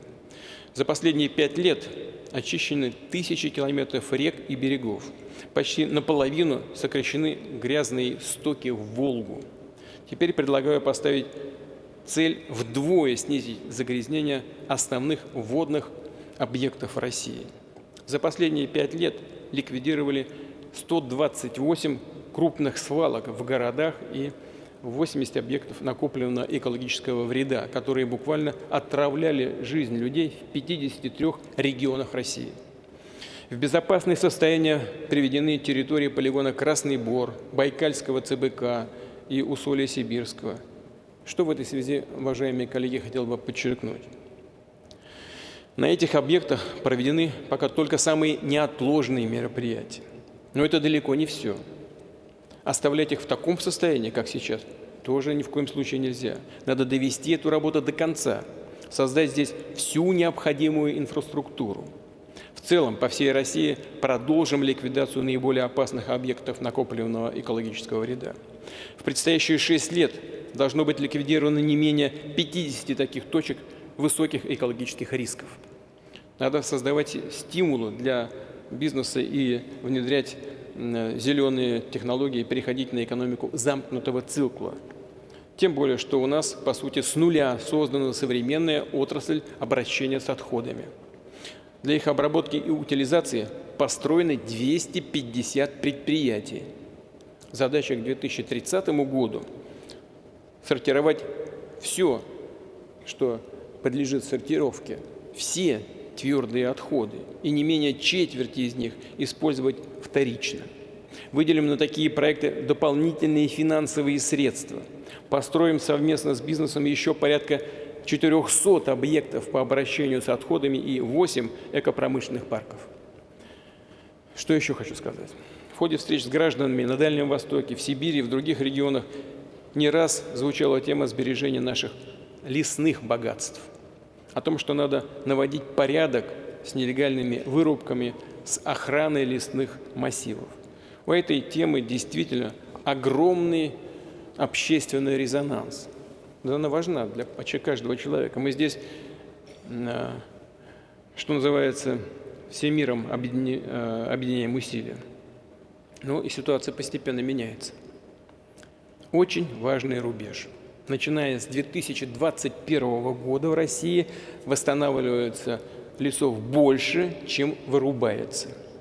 Я хочу поблагодарить за этот результат волонтеров, школьников, студентов, всех граждан, которые высаживали деревья, участвовали в экологических акциях. И, конечно, представителей бизнеса за поддержку таких проектов. Мы обязательно продолжим восстановление лесов, парков, садов, в том числе вокруг агломераций и промышленных центров. Ну и отдельным решением предлагаю повысить зарплаты специалистов, которые трудятся в лесном хозяйстве, в сфере метеорологии, охраны окружающей среды. То есть занимаются важнейшими вопросами экологического благополучия. Но надо честно сказать, что здесь у людей доход, вопросы, которые они решают, очень важны, а доходы у них очень скромные. Для поддержки гражданских инициатив в сфере защиты окружающей среды считаю необходимым учредить фонд экологических и природоохранных проектов. Для начала совокупный объем его грантов составит 1 миллиард рублей в год. Продолжится работа и по сохранению особо охраняемых природных территорий, защите и восстановлению редких и исчезающих видов растений и животных. Предлагаю в этой связи подумать и об открытии сети центров реабилитации для травмированных и конфискованных диких животных. К 2030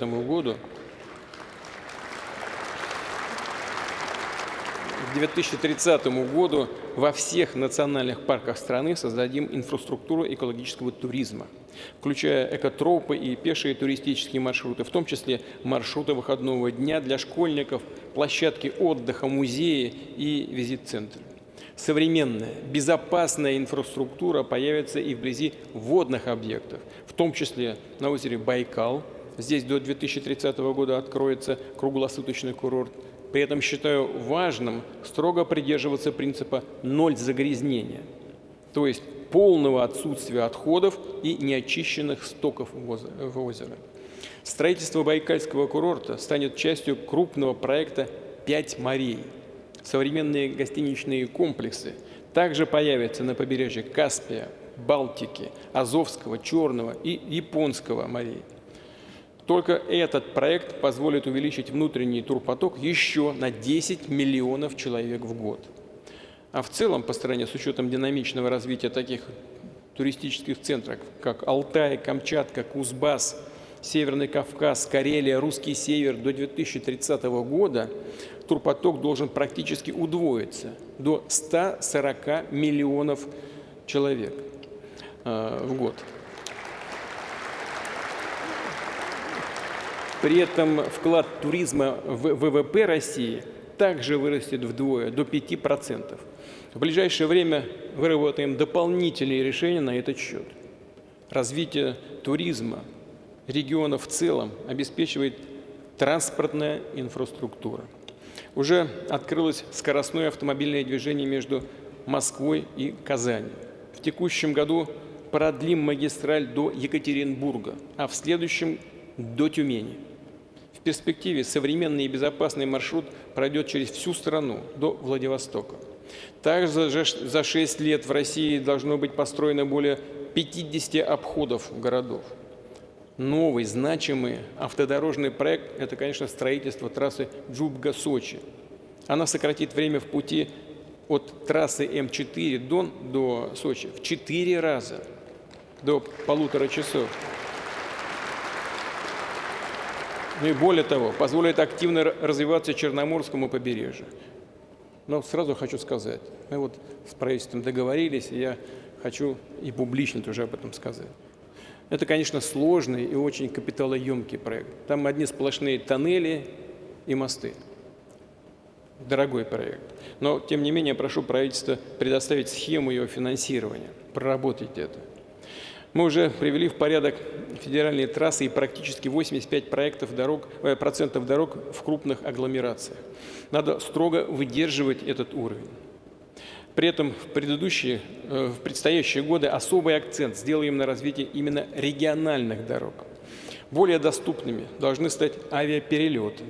Нужно повысить так называемую авиационную мобильность граждан. К 2030 году интенсивность авиасообщения в России должна вырасти в 1,5 раза к уровню прошлого года. Для этого планируем ускорить развитие внутри- и межрегионального воздушного сообщения. И здесь перед правительством стоит конкретная задача. За 6 лет провести модернизацию инфраструктуры не менее 75 аэропортов.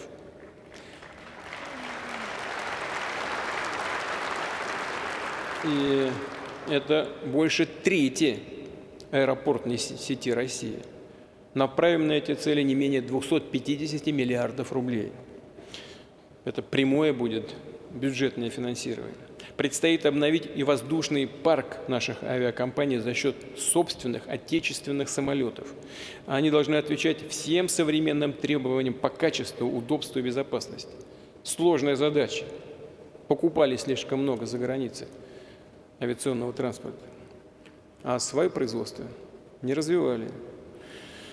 Но тем не менее, передовые российские разработки в машиностроении, в строительстве, связи и цифровых системах будут востребованы и в создании сети высокоскоростных железных дорог.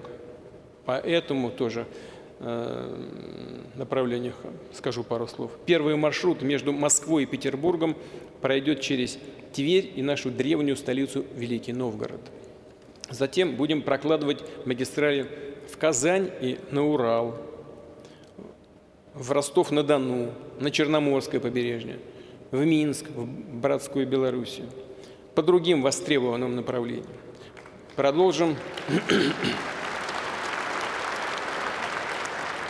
Продолжится масштабная модернизация центрального транспортного узла. Московские центральные диаметры станут основой для того, чтобы соединить современными скоростными маршрутами столичный регион с Ярославской, Тверской, Калужской, Владимирской и другими областями. Необходимо модернизировать и опорную сеть внутренних водных путей. За счет этого обеспечить дополнительные экономические эффекты и в области туризма, в области развития промышленности, развития отдельных чувствительных, очень важных для нас регионов, в том числе регионов Крайнего Севера. Что хочу сказать здесь дополнительно. Современная инфраструктура прямо работает на рост капитализации всех активов страны, регионов, которые задействуют свои транзитные туристические потенциалы, могут вовлечь в оборот земельные участки под промышленные и сельскохозяйственные объекты. А для граждан это возможность строить дом для большой семьи, жить в более комфортных условиях.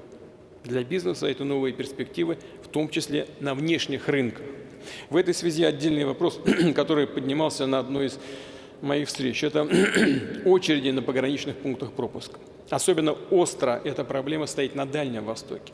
По регламенту таможенный досмотр составляет 19 минут. В реальности практически каждый водитель грузовых фур нередко ждет на границе часами. И перед коллегами из Минтранса стоит конкретная задача. Типовое время досмотра грузового транспорта на границе не должно превышать 10 минут. Современные технологии позволяют это сделать. Такие требования важны и для ритмичной работы транспортного коридора север-юг, который свяжет Россию со странами Ближнего Востока и Азии. Его основой станут не только автомобильные маршруты, но и бесшовное железнодорожное сообщение на всем протяжении от наших портов на Балтике и Баренцевом море до побережья Персидского залива и Индийского океана. Также будем наращивать пропускную способность железных дорог в южном направлении, что позволит активно использовать портовые мощности Азовского и Черного морей. Запускается третий этап расширения восточного полигона железных дорог БАМа и Транссиба. В свое время мы, извините за моветон, зевнули немножко. Вовремя кое-что не сделали. Ладно, теперь должны наверстать и наверстаем. До 2030 года их пропускная способность возрастет со 173 до 210 миллионов тонн в год. Одновременно должны получить развитие и порты Ванина и Советская гавань. В зоне особого внимания дальнейшее развитие Северного морского пути. Мы приглашаем зарубежные логистические компании, государства активно использовать возможности этого глобального транспортного коридора. В прошлом году по нему прошло 36 миллионов тонн груза.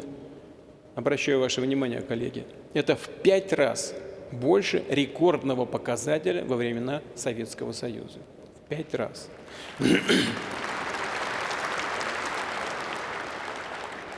Обеспечим круглогодичную навигацию на Севморпути.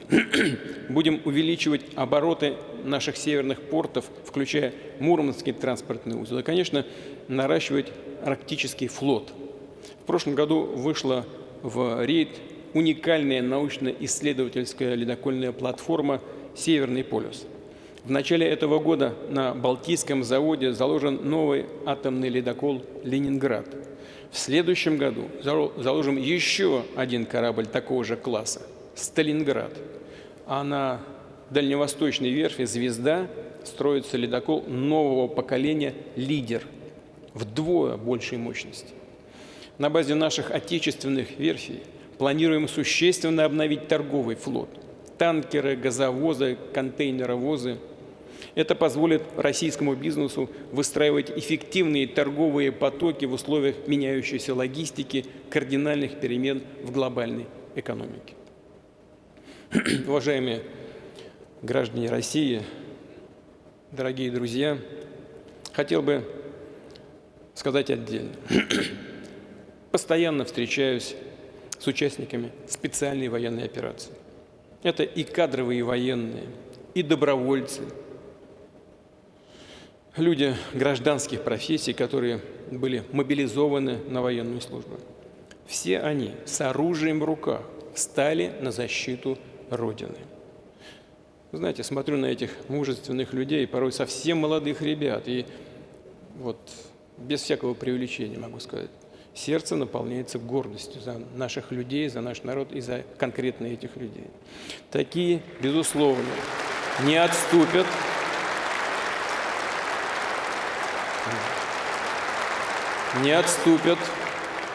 не подведут и не предадут.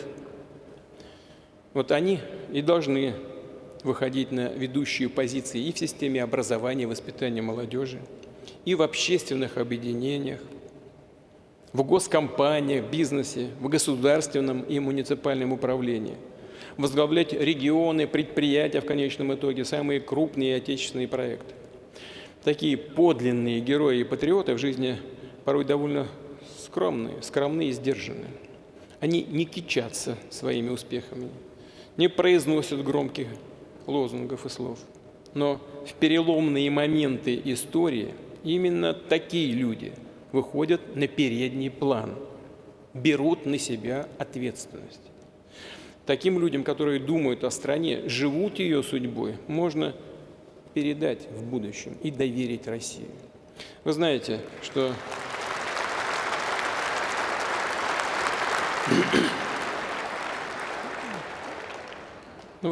слово «элита» во многом себя дискредитировало. Теми, кто, не имея никаких заслуг перед обществом, считает себя какой-то кастой с особыми правами и привилегиями, особенно имея в виду тех, которые в предыдущие годы набили карманы за счет всяких процессов в экономике 90-х годов. Вот они точно не элита. Повторю, подлинная, настоящая элита – это все, кто служит России, труженики и воины, надежные, проверенные, делом доказавшие свою преданность России, достойные люди.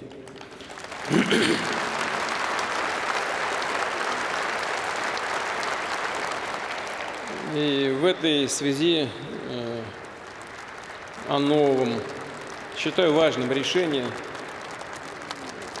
уже с завтрашнего дня, с 1 марта 2024 года, ветераны специальной военной операции, а также солдаты и офицеры, которые сейчас сражаются в действующих частях, смогут подать заявление для участия в первом учебном потоке специальной кадровой программы. Назовем ее «Время героев».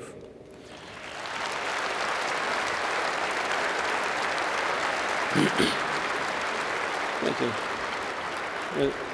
эта идея, не буду скрывать, пришла мне в голову, когда встречался со студентами, участниками специальной военной операции в Петербурге. Эта программа будет строиться по тем же стандартам, что и наши лучшие проекты. Высшая школа государственного управления, которую называют школой губернаторов, а также конкурс «Лидеры России». Их выпускники выходят на высокие позиции во многих сферах, даже становятся министрами, главами регионов. Участниками программы здесь смогут стать военнослужащие и ветераны с высшим образованием и управленческим опытом, независимо от звания и должности.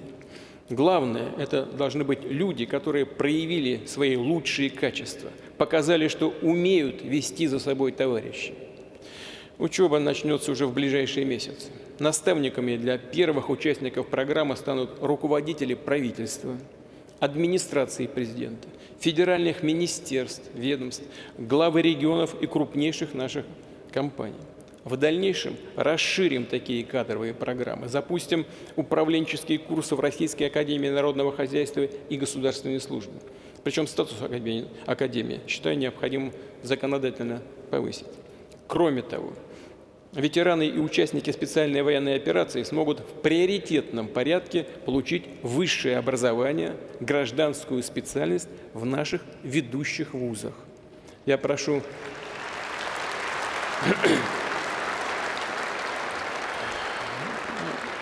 Министерство обороны, командиров боевых соединений поддержать стремление бойцов и офицеров попробовать свои силы в новой кадровой программе, предусмотреть для них возможность подать заявку на участие, выезжать на очные занятия. Отмечу, что участники специальной военной операции и рядовые, и сержанты, и боевые офицеры уже сегодня составляют костяк наших вооруженных сил. И, безусловно, как уже говорил, те, кто намерен продолжать военную карьеру, будут получать приоритетное продвижение по службе при приеме на командирские курсы, училища и военные академии. Дорогие друзья,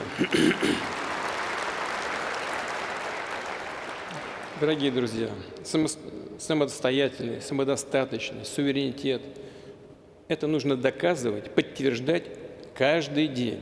Речь идет о нашей и только нашей ответственности за настоящее и за будущее России. Это наша Родина, Родина наших предков, и она нужна и дорога только нам и, конечно, потомкам, которым мы обязаны передать сильную и благополучную страну. За последние несколько лет нам удалось выстроить систему управления, а также реализации национальных проектов на новых принципах, на основе больших массивов данных, современных цифровых технологий, что позволило повысить эффективность работы, контролировать риски, учитывать весь объем информации, постоянно донастраивать проекты и программы, опираясь на обратную связь с гражданами. Я хочу поблагодарить коллег из правительства, ведомств, регионов, которые все эти годы и в период пандемии, и в условиях санкционной агрессии против России кропотливо выстраивали эту систему. Знаю, что это была трудная, сложная работа, и главное, она уже дает отдачу. Мы видим это по результату.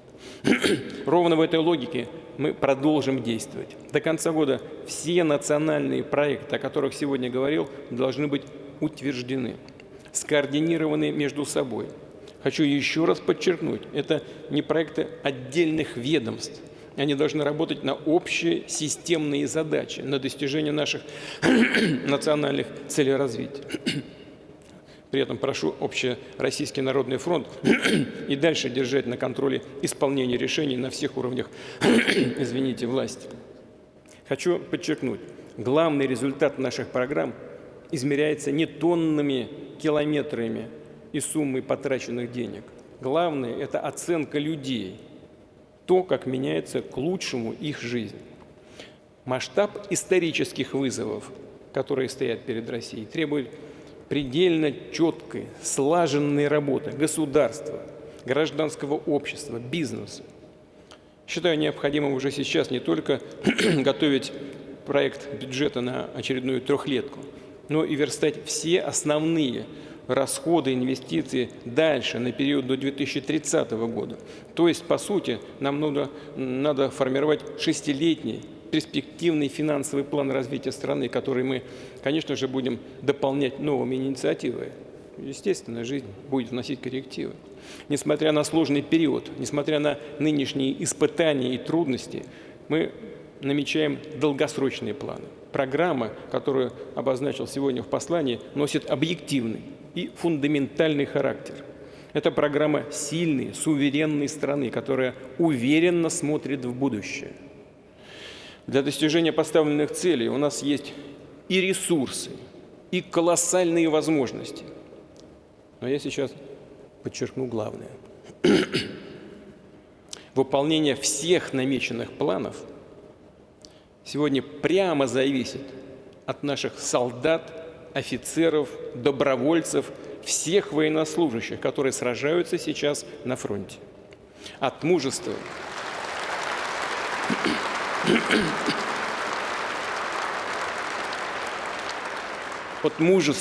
и решимости наших боевых товарищей, которые защищают Родину, поднимаются в атаку, под огнем идут вперед, жертвуют собой ради нас, ради отчизны. Это они, наши воины, создают сегодня абсолютно необходимые условия для будущего страны и для ее развития. Низкий вам поклон, ребята.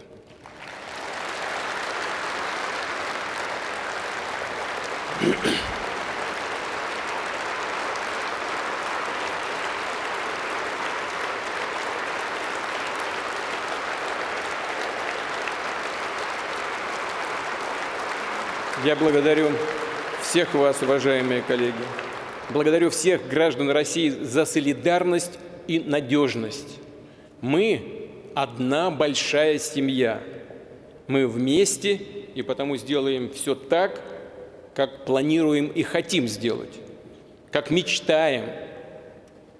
Верю и в наши победы, в успехи, в будущее России. Спасибо.